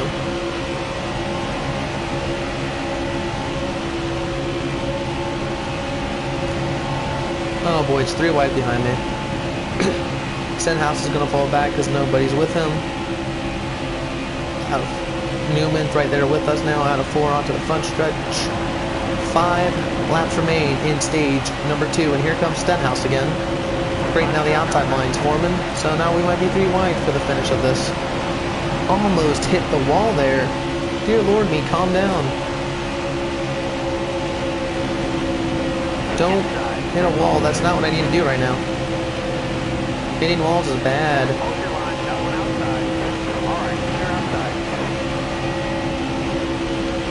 Also, another thing I've been thinking about getting is like a face cam. Like, I know how to use it, how to get a face cam like from my phone for like a video, but I don't do it. But I kind of want a face cam for like live streams and stuff, so you guys can see my face, so you guys know what the heck I'm doing. But at times I'm kind of glad I don't have a face cam. But maybe one day in the future I will actually have a face cam and you guys can see my face and see my reactions and stuff during one of these races. Well, during races and live streams and stuff. That would be nice, wouldn't it? But back to the race now with about 2.5 laps to go. Or about 3.5 to go. They are 3 wide behind me. Here comes Kurt Busch.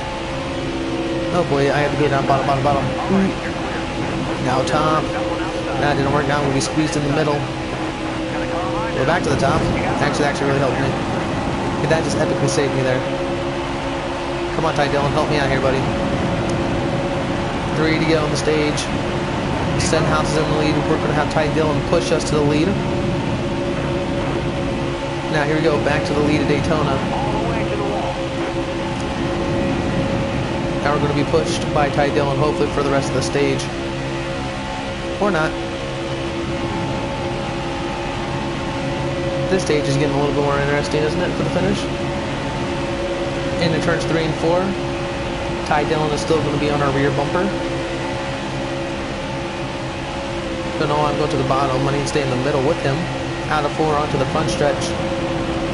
2 laps are left in stage number 2 here in the Daytona 500.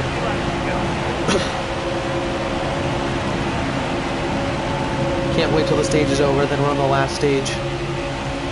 We have plenty of fuel left. We can push flat out to the end of this thing.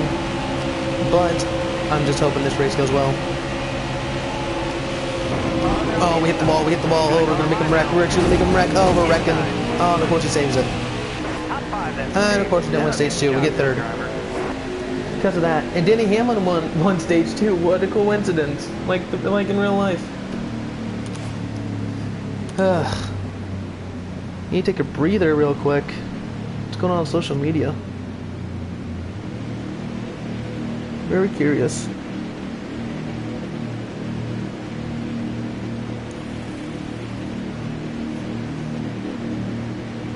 Got only a couple seconds left, so yep. Pit in advance. Still third. But Joey Gase just shot to the lead. Oh boy.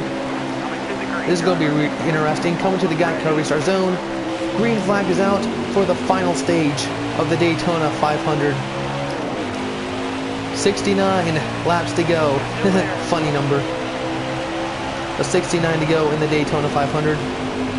We're going to go 3 wide for the lead. Joey Gates is going to go in the sucker hole. And we're going to take the lead.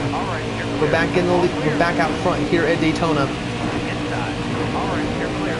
I at least want to lead this lap. I at least want to. We have led the majority of the laps here at Daytona. Don't know how many we've led, but I know we've led a lot. And now we're up to speed entering turn 3.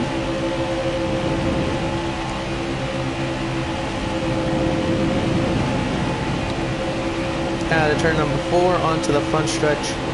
68 laps to go here in the Daytona 500. Still like a whole little over stage 1 and stage 2 links, but yeah, final stage. We're trying to get this thing done. This is where it all counts. Doesn't matter where you are right now. This portion of the race, it just matters where you are at the end. As you see, we are getting past on the high side, which Gates does give us a push. Back to the inside, Denny Hamlin. I was not expecting this to happen, but we're back into the lead right now. At this specific moment, can we lead this lap though? Much of my position to the line. We're going to be side by side, but we are going to lead that lap clearly by a couple of feet, like half a car length, roughly. Into 1 and 2 we go. Just surprising of how well we are staying out front and not wrecking. Almost wrecked there at the end of stage 2, but yeah, that's besides the point. But right now we are not making it like what Michael McDowell did in real life, because in real life, Denny Hamlin won both stages, and Michael McDowell obviously won the race. But McDowell only led 1 lap, and that was the last lap. And that was only for like the last 25% of the lap. So yeah, we obviously are not going to do that because we've led a majority of this race.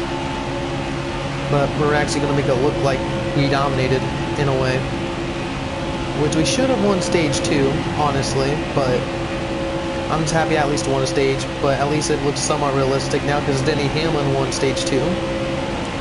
So it's a little realistic at this point. And my girlfriend is texting me, well, on Snapchat, saying she's typing.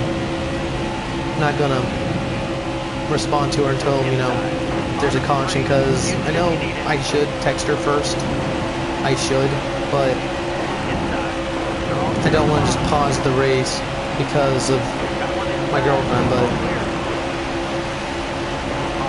I'm just trying to make this more entertaining for you guys so you don't have a lot of stops. And Kurt Busch to our inside. Now we're on the high side. Oh boy, we're going to be falling back like a rock.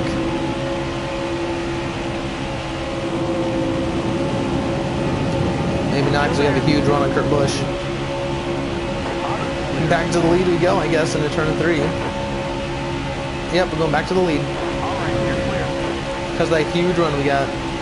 And I'm not planning any of this either. This is just happening on the fly. Because I just got to push, and I was like, you know what, screw it. We're going to make a move happen. We made a move happen. 64 to go. And my ear's starting to hurt because of my earbud. My one sole earbud.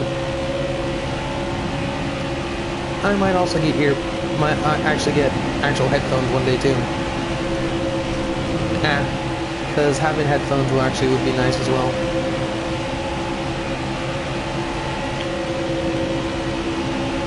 Having headphones instead of my one single earbud would be nice. And they are 3 wide behind me per second. I'm just trying to block them like crazy. Oh boy, the 51. Okay, we're going to be in the middle right now. We're just stuck in the middle now. In the sucker hole we go. And we're going to go to the inside and be right behind our bush. We got plenty of laps left. 63 to go. Gonna take it pretty easy, I will say.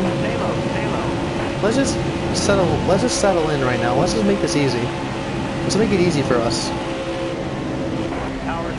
Oh, caution's out.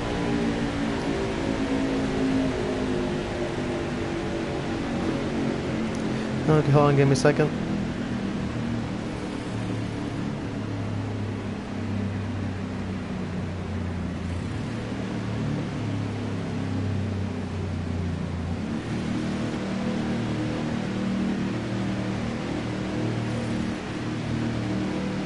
I'm gonna pause this for a second. Hold on.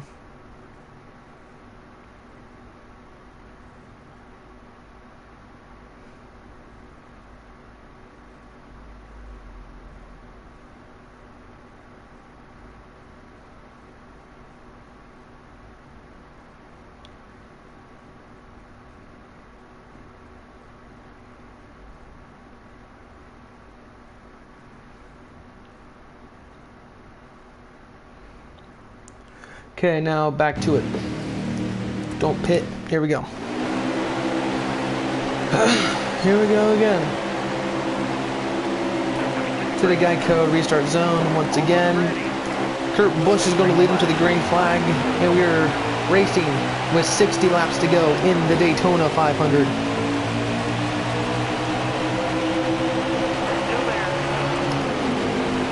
And again, now let's just try to settle in.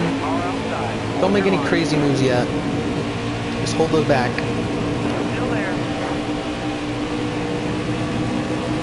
As you know, we still have plenty of racing left. I mean, honestly, we're going to be 20 laps shy on fuel, so just play it nice and smooth for now. Great, one of my friends texted me that lives here in Ohio. Because if you guys don't know, I am from Indiana. Not going to say what part of Indiana, but I live in Indiana, and going to college here at UNOH, or the University of Northwestern Ohio. I'm basically in Ohio a lot because of classes. And my friend, or one of my first friends that are non-college, basically my first non-college friend that doesn't go here. They just texted me and sent me a snap. So I will respond to that later. I'll respond to that in a little bit. Care more about the race than that, I do. Well,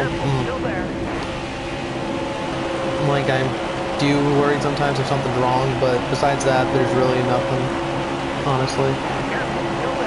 But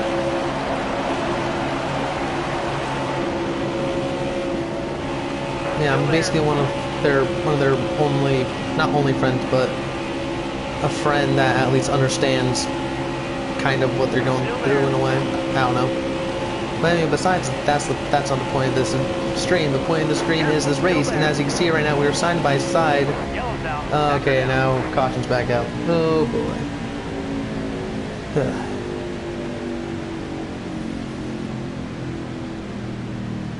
I'm gonna respond to my friend. There we go. Now let's get straight back to the race. Advance to the green flag. But here we go. Coming to the Geico restart zone once again. Green flag's back out here in the Daytona 500, and Denny Hamlin's going to lead us to green. Weird thing is, about before the caution happened, Kurt and I were on the inside line, and Hamlin engaged from the outside, but now that just switched, and we got a bad restart, so now we are falling back like a rock. So, rip us. That's what happens with my current setup. Sometimes I have a good run, sometimes I don't. Well, I mean, sometimes I have a good restart, but there's other times where I have terrible restarts.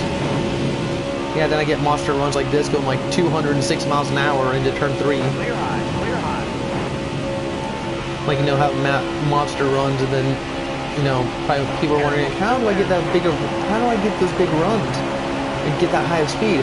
This is a thing called make your setup, or like your setups, like with the adjust bar on it, make it like 9 clicks to the right.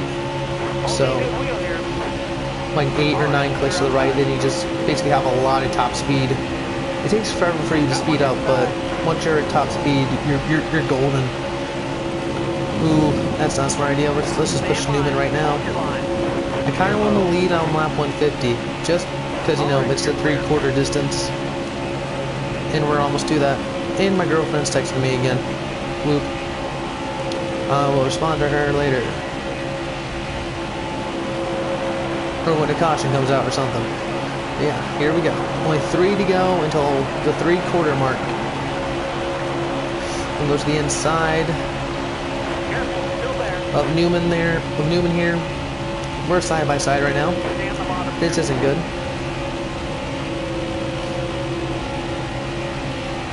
We're going to go single file here for a moment. Almost hit the wall. But now we're going to get a monster run on him. Watch my speed. 202, 203, 204 almost into 3. We're going to like bump him big time. That's not going to help us out a lot. Out of turn 4 onto the front stretch. Newman's leading the pack right now. But we're going to have a huge run on the front stretch. We're going to go to the inside. Ah, okay. Now, of course, it makes it harder for us. Oh, he's loose. He's loose. Oh, boy, he's going to wreck. Oh, he's wrecking behind us. The big one at Daytona. Ugh. Of course, the big one won't happen. Of course. I did not mean to do that either. I gave him a bump. He just spun out on me. But here we go. Back to the Geico restart zone once again. The green flag is back out, and we're racing at Daytona once again with 49 laps to go. Yeah, we're going to definitely need a pit. We're going to have to pit with roughly like 20 to go or something if we want to win this race. Or pit within, if caution comes out here in a couple laps.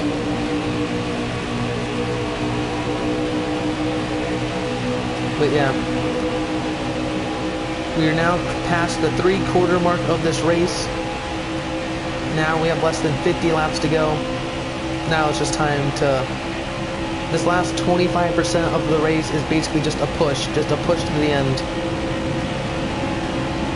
Basically it's just us pushing to the very end of this thing, trying to get this race win. Because now this is where it all counts. Now this is where you pretty much set up your strategy on how are you going to win this race. When are you going to make your pass to get the Daytona 500 win?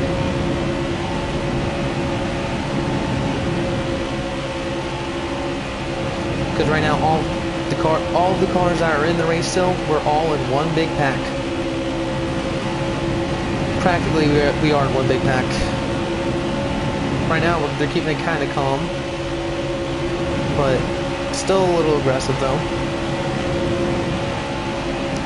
We still have a long way. We still have a long ways to go. Still plenty of racing left, but don't know how crazy they're going to get early on in the stage, or how early they're going to get in this last quarter of the race. That hurts. Yeah, Gase is right now all over a rear bumper. I don't know why we're running the high line. We should be running the bottom. That's the quickest way. Now Logano's getting a run on them. We're getting a run on us. The inside line is coming through, which is not what I need right now.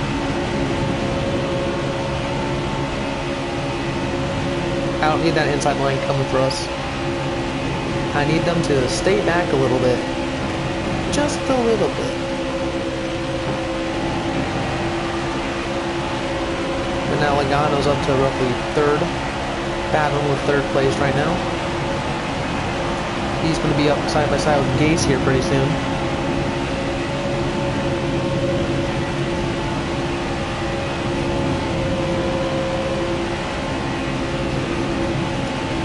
Out of turn number 2 on the backstretch. Logano's now up to Gase.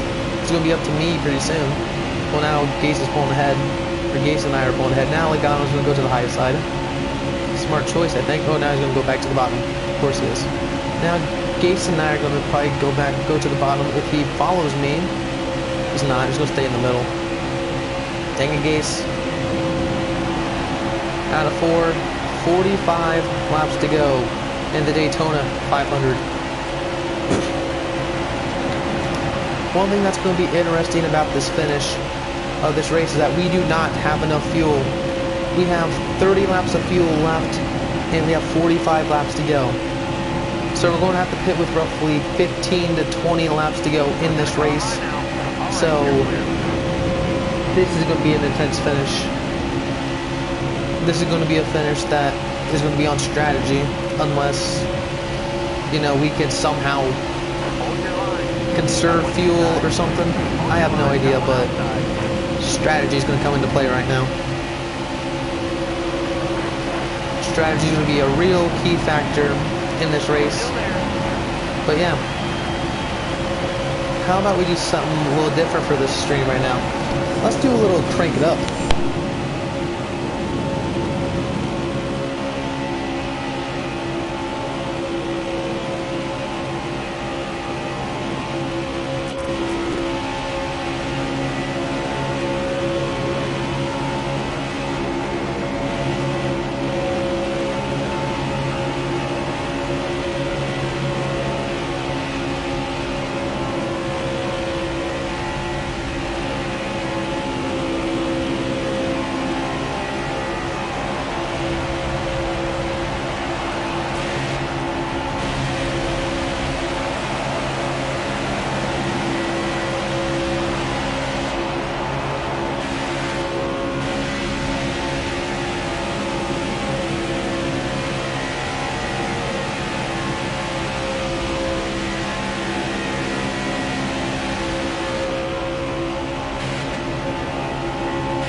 Out of turn number 4 onto the front stretch. There's 40 laps to go in the Daytona 500, and that was a little bit of some crank it up or just raw gameplay sounds, I guess. But yeah, decided to do a little something different. Decided to do a little crank it up like you do in real life. And we have 40 laps to go, and we're officially past the 2-hour mark in the stream. 2 hours into this, not that much more to go. And at the end of that lap, actually, at the end of lap 160, that would be the end of the Coke Zero. It would be the end of the Coke Zero Sugar 400. So, if we're doing the second, if we were doing the fall Daytona race, the full-on night race here, that would have been the end of the race. But nope, we have an extra 40 laps An extra 100 miles left. And I think we're doing pretty well. And right now, obviously, we have a big lead over third, so we have a 2-second lead over Corey LaJoy right now. So there's that. So Joey Gase and I right now are just pulling away from the pack. Which I don't know what Gase is doing, just being in the middle. I'm tempted just to fly around him so the pack can catch back up to us. But at the same time, I can't really catch him. I'm going to get a huge run on him at the end of the front stretch, so watch my speed go up.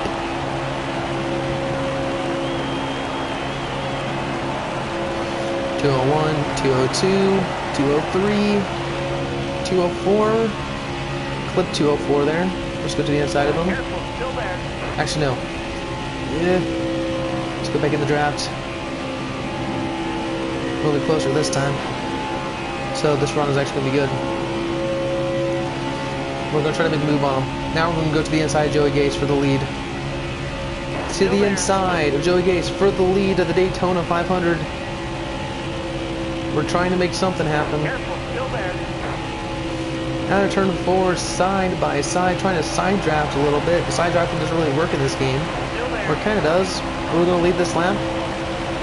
We will lead that lap. 37 to go in the Daytona 500. And we still need fuel. We have 22 laps of fuel left. We're still side by side.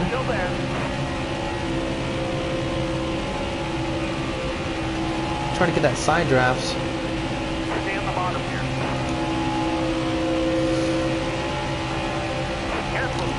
Yeah, we're going to get that side draft.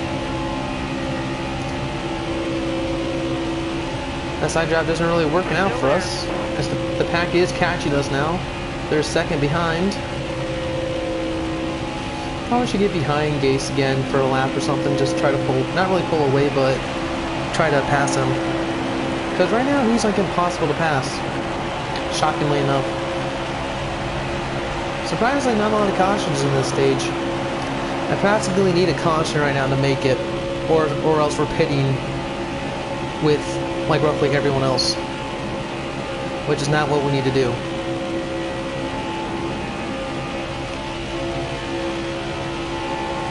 Which now we're going to have a run on him. Careful, still there. Speed's going to go down to 200 here. Roughly the same speed in the 3. We're going to run the lowest line we can. Still side by side. The pack is catching us. Still there. Well, we saw they pulled ahead there, but side draft them. Careful, still there. We're side drafting like crazy right now, just trying to get something going. Careful, still there. Gase is actually really strong right now, but the pack is coming. And I kind of want to get in front of him as quick as possible. But right now, that's actually not working. He's actually fighting really strong right now. He's holding first very well, actually. We're battling pretty good here. This is actually a good battle for the lead. Right now, Gase is very strong in the lead going of this thing. I think we're going to get a run on him at the exit of turn 4. Yeah, we're easily going to get a run on him. We're going to have a huge run down the front stretch. Side by side, 34 laps to go. Still nothing. Still got nothing on him. Side by side once again. We have a better run through turn 1 and 2 this time. Maybe, nope, we hit the apron. That just screwed our run up. Here we go, right back behind Gase again. I'm going to have to wait like a whole lap to do something, but here comes Ty Dillon. Here comes the rest of the pack. The pack is here with us now. Unless Joey Gase and I pull away again. Which right now would be a good idea to go to the inside of him, because now we're going to have a good run. There we go, side by side, fully this time. Contact is made. So I'm just trying to get a side draft here. To the line. Gase led that lap, 33 to go. We're trying to make something happen.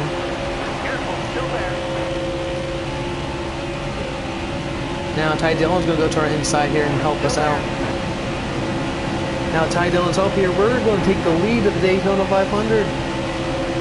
Ty Dillon is now helping us with the lead here after Gase and I battling for multiple laps, just us two. But now drivers, well, the pack has caught up to us, and now we're doing this again.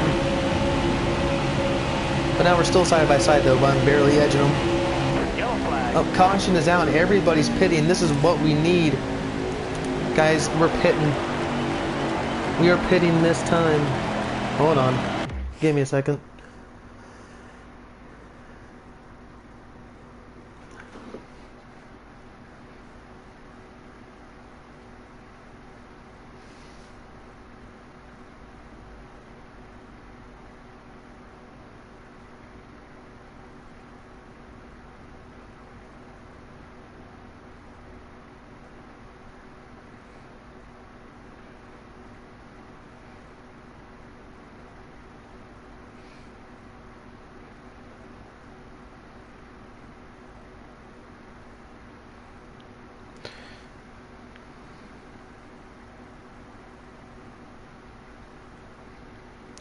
Oh no, I got us on a streak.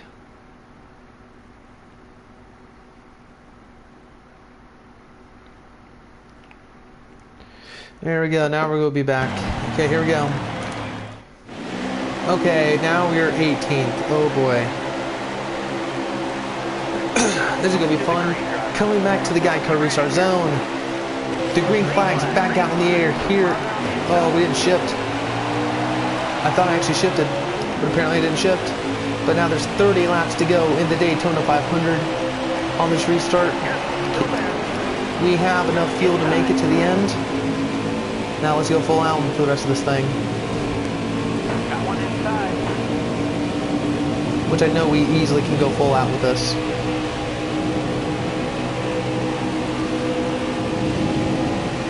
It's about 9 o'clock right now.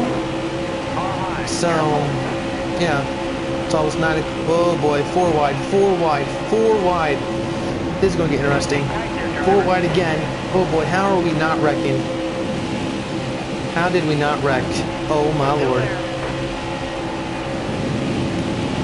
The race is now on. The real race is here now. Now we're going to pass the Bush brothers. Let's get a huge run on them and just pass them. Just get them out of the way. Yep, that's Kurt and Kyle out of the way. That's past Haley. Still there. To the outside of Justin Haley here. About to crack the top 10.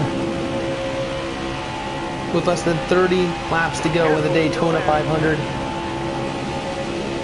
We now have a chance to kind of hold it back a little bit. But we can't hold back too much or else it's going to be the end of this. Still there. Ah. Crap. Going down low now. Why does Kyle have a snowflake? It's the reason why Kyle Busch has a snowflake is because it's how 704 I guess classifies him, like what his, well, I don't know, it's like he's not as fast as he is, something like not being as fast or something, basically him being slow. It's practically what that means. It's just him Still there. in like the report or whatever, like at the start of a race for this game. It shows 3 little, I don't know, cuts, 3 cuts, or 3 shots of 3 drivers. So, yeah. It shows 3 shots of 3 drivers, and the snowflake for Kyle, I believe it said Kyle isn't as fast, what was this, Kyle Busch isn't as fast as they expected to be. It's just not as fast. It's like, I don't have those things on, that's why I'm confused. Well, if you have, Heat 2 doesn't have those. Wait, no. Oh. Yeah, like the old Heat games don't have them until Heat 4, so. Yeah, I have mine on so I know who's slow. So, like, for example, the good drivers at the back of the pack, I don't know why. Okay, you do have Heat 5.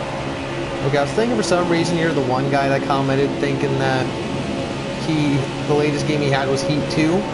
But I don't know why I was thinking that, but yeah. Basically just means that drivers is not as slow, so I hit the wall. But like, for me, I have it on because like if I see, for example, like a very good driver like Kevin Harvick at the back of the pack, and he has the snowflake, I know that he just hasn't been real fast that weekend, or during that weekend of what race I'm doing. That's how I know about that. But now Kurt Busch and John Hunter Nemechek up here are trying to go a little squirrely. We're gonna pass Nemechek here, our teammate, even though I should go with my teammate, but I'm deciding to go Kurt Busch. I don't know why I chose Kurt, but I did. My instinct, I guess. The AI is just crazy up there. It's not 3 wide, really. It's just them just going all over the place. But here we go across the line. 25 laps to go in the Daytona 500.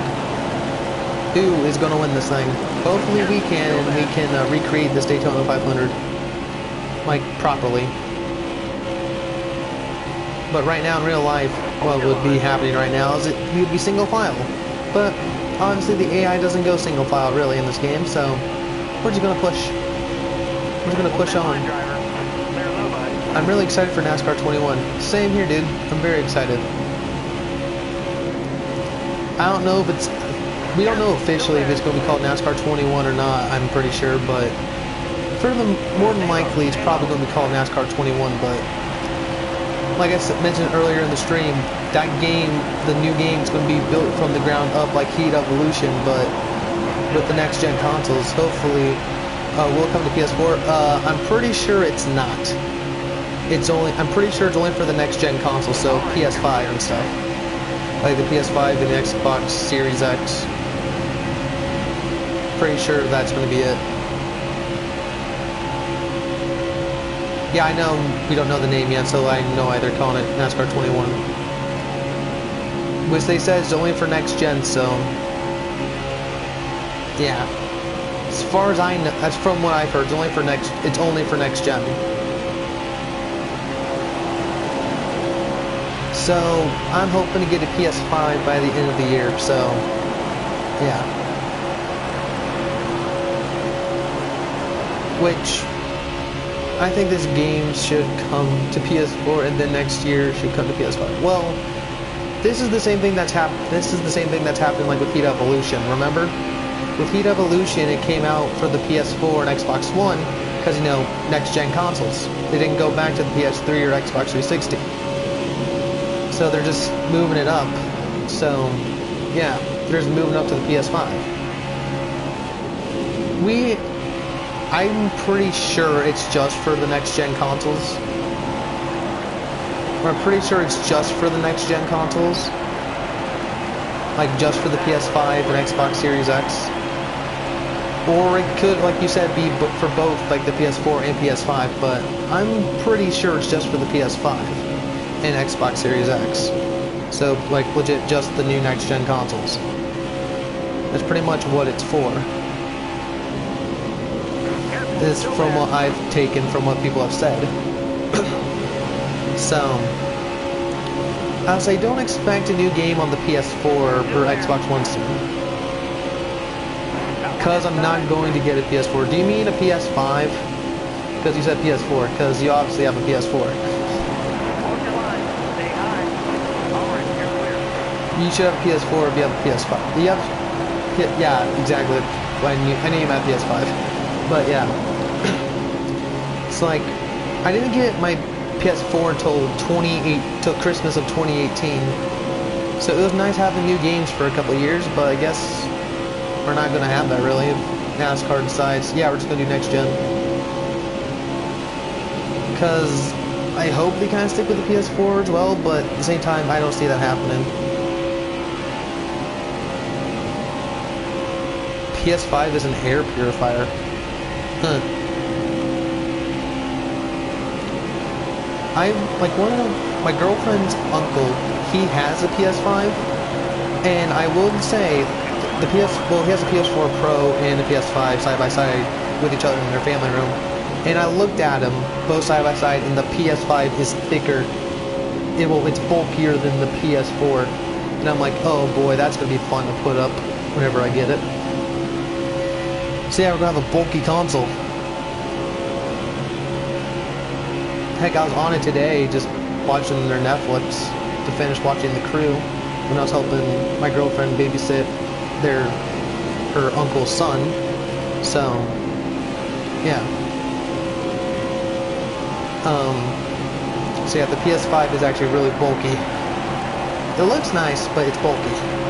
And I will say the controller does feel better than the PS4's. I will say that.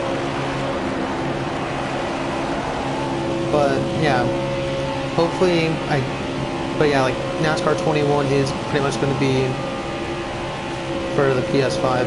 My dad will never get it for me. There's this thing called Christmas.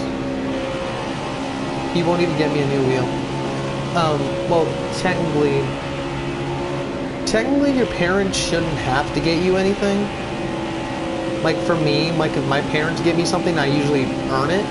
Like helping out. Like I don't have a job or anything, and I'm in college. So I've gotten all this for my PS4 and I got my PS4 and my wheel for Christmas in the same year. But I pretty much worked my butt off at home. Oh, you're 13. So yeah, yeah, you need to start. So don't expect your parents to buy you a lot of stuff. Because I'm 19 and I still don't have a job. But I don't because literally I helped around my parents' house a lot, get told do what they tell me to do, and if I need money or something, if I need money for something, like gas money to drive here, like they will give me the money for it. And my parents have told me maybe for Christmas I can get a PS5, maybe. But they said they bought me the PS4. Well, yeah, they did. But even though you are 13, dude, I will say don't expect your parents to buy you everything. You need to, I suggest helping out as much as you can to help maybe earn some money from them if they'll allow me to. But literally just try to like work for it. It'll be way worth it if you work for it. Like yeah, I know you're probably not expecting them to buy it for you, but just don't expect. That's not pretty much what I meant though. I meant by like, don't expect them to just buy you a PS5. Oh, I'm not recreating the single file racing. This has just happened. The single file racing legit just happened. And what a coincidence too that Joey Logano's in the lead. I'm going to kind of keep it this way.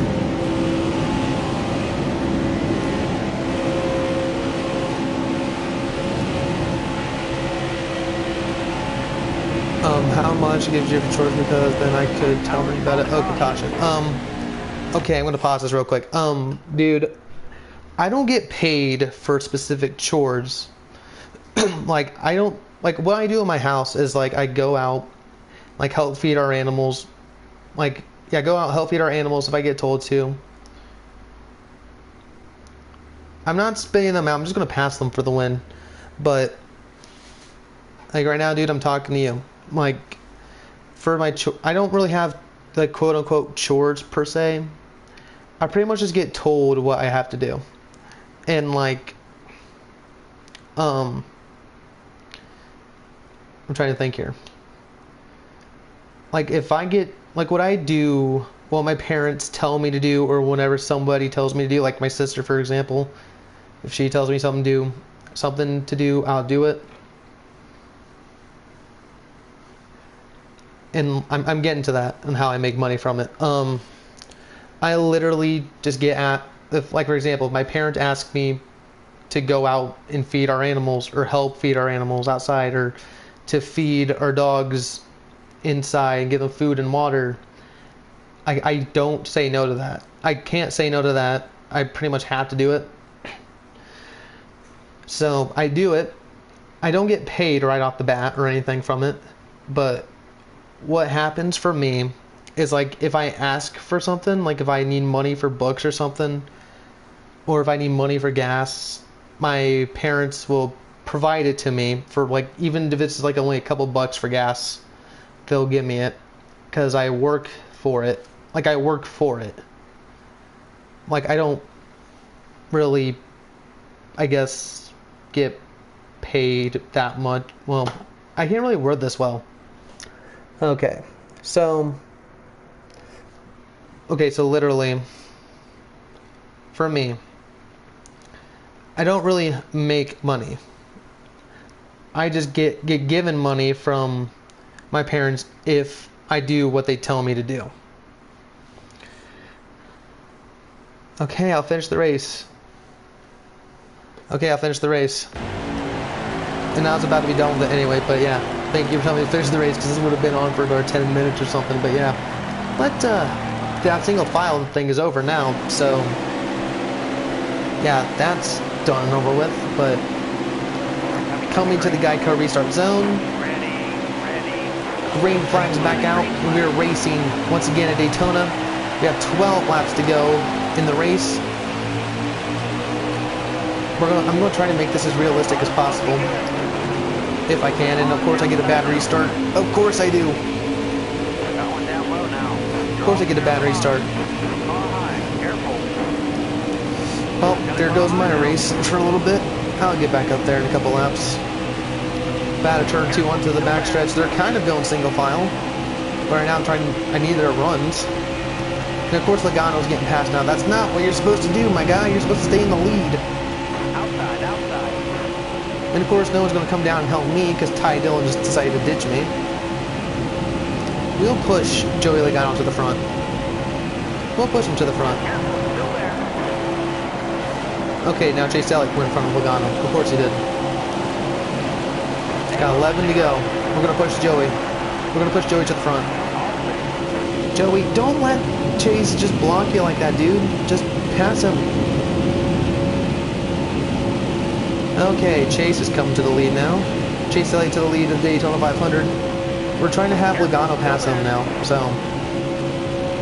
if we can get Logano to pass him, then we'll stay in second instead. Here we go. Logano to the lead of the Daytona 500. Now we're going to slot in second. Stay behind him. Going to make it close. Okay, 10 to go in the Daytona 500. And sometimes I wish we had the option to drive under caution. But at the same time, I would also wish there were like rain delays and stuff in this game too.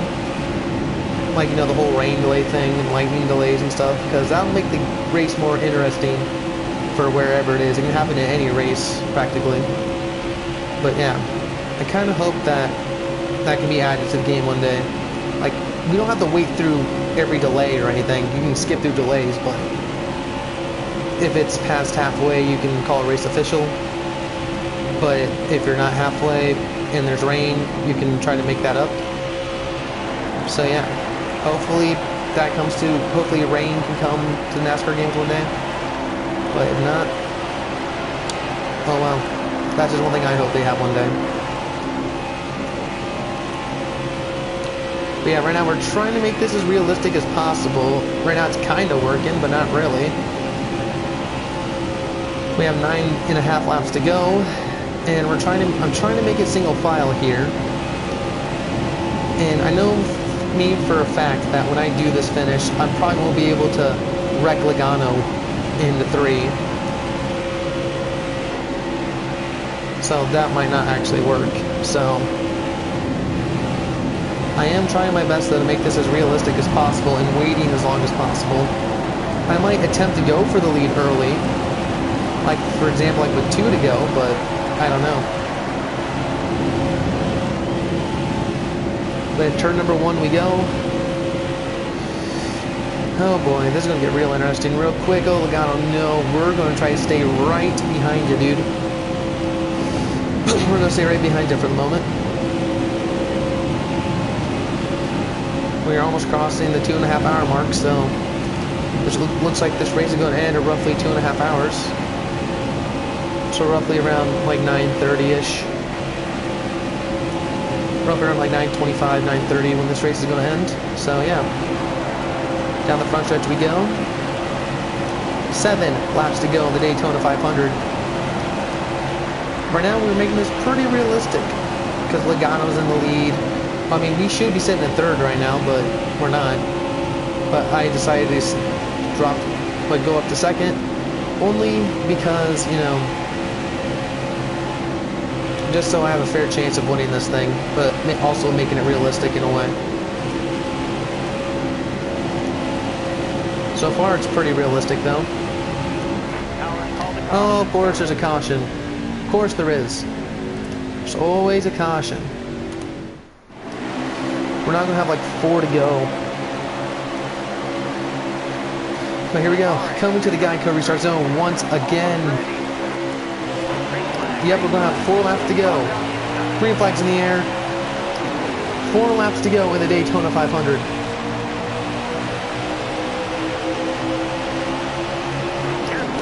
Side by side with Joey Logano right now. Pretty much going to try to get the lead as soon as I can. Because right now, this is not looking good for me for the win. Here we're going to slot in here. Draft Logano. Okay, this is not looking good for me, honestly. Okay, they're single file right now, but we're going to make the move on Kenseth. Yeah, we're going to make the move with 2 laps to go, actually. Yeah, we are going to make the move with 2 laps to go, so we're back single file with Joey Logano. Now it's just a matter of time of just passing him. We have 3 laps to go in the Daytona 500. So with about 2, once we hit 2 to go, that's when I pass him. I'm not getting him on 1 to go. Dude, I'm not going to get him on 1 to go. I can't do it. Dude, this game, in this AI, I won't be able to pass him with 1 to go. I'm going to make the move with 2 to go.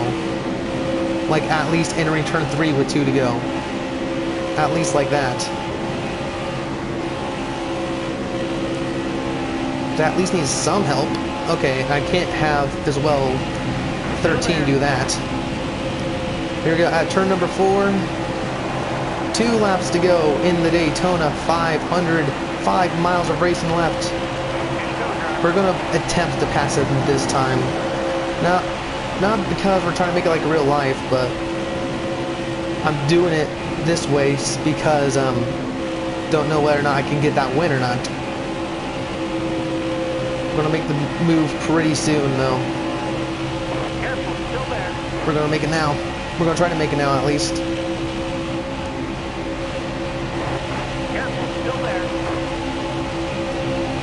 We're at least going to make the move now, because if something happens, then yeah. I get the caution comes out on the last lap. We're screwed. But here we go, at turn number 4. White flag is in the air. Sponsored by Credit One Bank. He just slowed down, literally, because that's how the AI works. For me, at least, that's how the AI are for me. They legit just slow down if they don't have a draft, just to get a draft. Here we go, out of turn 2, onto the back straightaway for the final time. I'm at least going to slow down just to at least have my teammate come up to me. We have a half a lap to go in the Daytona 500. Into turns 3 and 4 for the final time. Looks like we are going to get this thing done. Out of turn 4 onto the front stretch. We're going to recreate, and Michael McDowell wins the Daytona 500. Great win.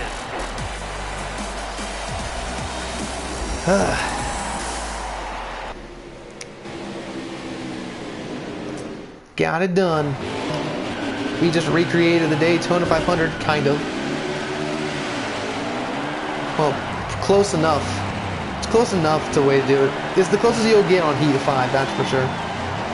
We're gonna do what he did in real life here. Nope. Okay, actually just go around again. Go forward. We got this. Go up there. Go up there. There you go. Just like what he did.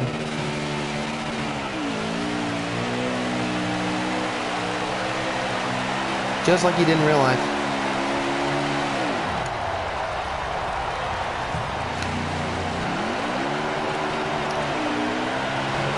Now, well, you can just celebrate for a little bit. More than what he did, because this time the grass is dry and I don't have to worry about getting stuck. But yeah, we recreated the Daytona 500. Well, the 2021 Daytona 500.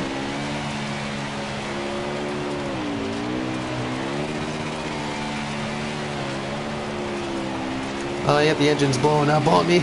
Uh-oh. Gotta go up to the front to do the interview thing. So, yeet. We're gonna stop. Boop. There we go. Well, of course things are a little messed up. Yeah, of course now if I do that, will it actually let me do it? Yeah, it's not letting me do it. This is all glitchy now if I do that, so yeah. So you're gonna have this screenshot for a little bit. We're seeing McDowell's model celebrating victory lane for a little bit, or for a hot second.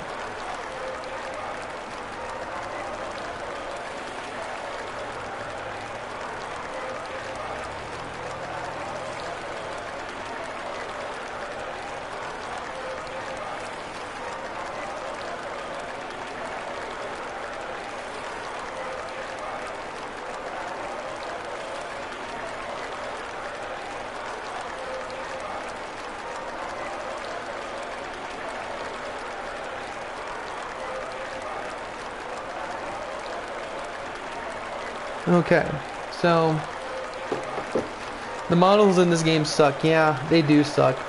Like the driver, I don't care about the normal people, like the crew guys. I don't care about them. I just only care about the driver, really. The driver models, they're close.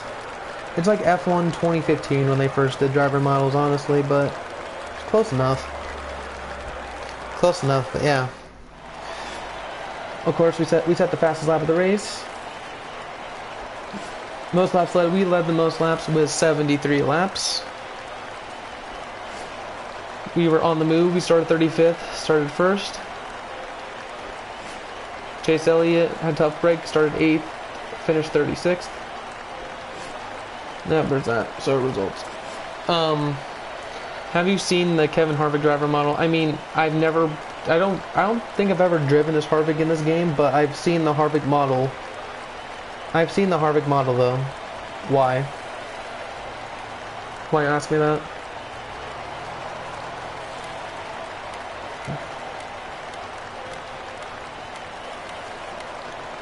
Just looking through the field here, seeing who finished where. See if things are. Oh, Denny finished 26th. Oof.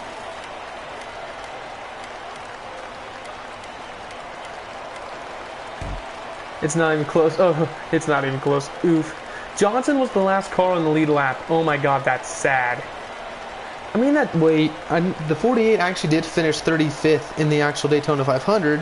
Well, Bowman finished 35th. That's accurate. Let's see. I'm going to see where Byron finished. Where did Byron finish? Byron finished 26th, so that's inaccurate. Priest finished dead last. Oof. Chase Elliott wrecked. 7 to go with 7 laps to go. So, where did Bowman finish actually? Bowman finished 7th. Where did Larson? Ross Chastain finished 7th. Oof. Some things are close, I guess. Some things are not. Some things are close in this, some of them are not. So, I mean, I'll take it. I like how at the very end... Wait, hold on. How's Christopher Bell running? Wait, hold on. How are these guys running when there was legit accidents? Oh yeah, it was the time of caution. That's why. It was the time of caution when it came out. So there's drivers that finished with accident. Like, for example, Logano, Kozowski, Kyle Busch, Cindric had accident. Then Bell had running. Bubba accident. Then Stenhouse running. Briscoe running. That kind of thing. But yeah, that's the end of... Well, I guess that's the end of us recreating the recreating the 2021 Daytona 500, and we did that surprisingly, honestly, very well. Hey, where did Logano finish? 13th, really close to where he finished in real life. It's what a coincidence, though, am I right? 42 finished 6th, in real life finished 7th. Honestly, very close to kind of how real life was. The 3 finished 4th and it finished 3rd in real life. It's actually, honestly, very, very close to how it was in real life. Very shockingly, it is. But, yeah. We did it, guys. 2.5 hours later. we won the Daytona 500 for the 100% race that we did, and we recreated the 2021 Daytona 500 with Michael McDowell winning the race. And I'll say it was it was a close race. One of the closer Daytona 500s I've had, honestly. But I'm happy we actually got done. Actually had it pretty realistic at the end. Pretty happy it was somewhat realistic, even though we actually, as McDowell, led 73 laps, but in real life he only led 1 lap. And with it, Denny Hamlin won stage 2, so it was nice to see the actual stage 2 winner win the race. And then within the last 10, 15, 20 laps, we actually had some single file racing at the front, and it was pretty close to real life, even with Joey Logano leading it. So that was nice. So it was nice seeing some sort of realism with this race. And this has happened at least with the 2019 Daytona 500 recreation I did, or tried to recreate it, and I obviously done it with Denny Hamlin, and we obviously won that race as Denny, and Kyle Busch finished second, ironically enough, for that. So that was nice, but we actually somewhat did it realistically. We won stage 1, almost wrecked at the end of stage 2, but we got 3rd in that. Had a few moments, got a really close moment very early on in the race. But yeah, had a very smooth race, led the most laps. And we passed Logano with a lap and a half to go. We passed him into turn 3. I could have done it on the last lap, but I decided not to do that, because knowing this game, I would have started passing him on the last lap. Then for some unknown reason, oh boy, caution comes out, race is over, you get second. I did not want that, so I did it a lap early, and it was somewhat realistic, but it was close. It's the closest thing you guys will probably get to a recreation of it on Heat 5 for a 100% race. So yeah, basically 2 hours 40 minutes later, well, 2.5 hours later, we got it done. For my time specifically, 131 minutes 34.296 seconds. So yeah, there's my race time there. Won by a little under a tenth over our teammate John Hunter Nemechek there. But yeah, overall, I'd say this race went pretty well, pretty close to real life, but besides, in real life, McDowell actually led the last lap, and that was the only lap he led. But instead, we led the majority of the race. We dominated, led 73 laps. But yeah, that's gonna be. But we made it. Okay, I'm gonna backtrack a little bit, but full recap. We at least made it. We at least recreated a full Daytona 500, somewhat realistically, with at least a realistic amount of cautions. We at least had realistic. We had a realistic at least stages. Well, stage winners, even though McDowell didn't even win a stage or didn't even lead a single lap. Even though McDowell didn't actually win a single stage, but he only led 1 lap, and that was the last lap. And Denny Hamlin winning both stages in real life, but we won stage 1, and then Hamlin won stage 2, so it was somewhat realistic. And then we passed Logano for the lead with a lap and a half to go, just in case a caution came out on the last lap, and I couldn't get that pass made in time to recreate it 100%, but we got it pretty realistically down for at least stage finishes and the stage winners and the race winner, obviously. But yeah, pretty good accurate representation of the Daytona 500, besides it for the majority of it being 2 and 3 wide a lot. So yeah, overall, I mean, it's not as realistic as real life, obviously, but it's the closest things I believe this is going to be the closest recreation that we will see, at least with NASCAR Heat 5 for a whole Daytona 500. At least, I'm pretty sure this is going to be the only recreation of it that's going to be the full race. But yeah, guys, that is going to be the pretty much the end of the stream here. But to everyone that tuned in and watched, thank you guys a lot. thank you guys for coming in and at least actually chatting with me for once in an actual live stream. Thanks a lot for that. I had fun. Had a good fun having a chat with Chips Ahoy, which you can't see his name, but if you scroll through my live chat stuff, you can see it. Or I think how you pronounce that name, Dhruv Narain. Hope Narain, Dhruv or Druv. I'm pretty sure it's Dhruv. I can't pronounce your name. I probably butchered your name, dude, but pretty much the dude who like most recently commented and the only name you can see who has commented. Thank you for also coming by and chatting with me. Thank you guys a lot. Had fun chatting with you guys, even though some of them I got confused with, but I had a good time. Well, I had a good time actually talking to some of you guys during the stream. And hopefully we get more streams like this in the future. And we don't, well, hopefully get more streams like this in the future. Maybe get some more recreations. Get some more recreations possibly.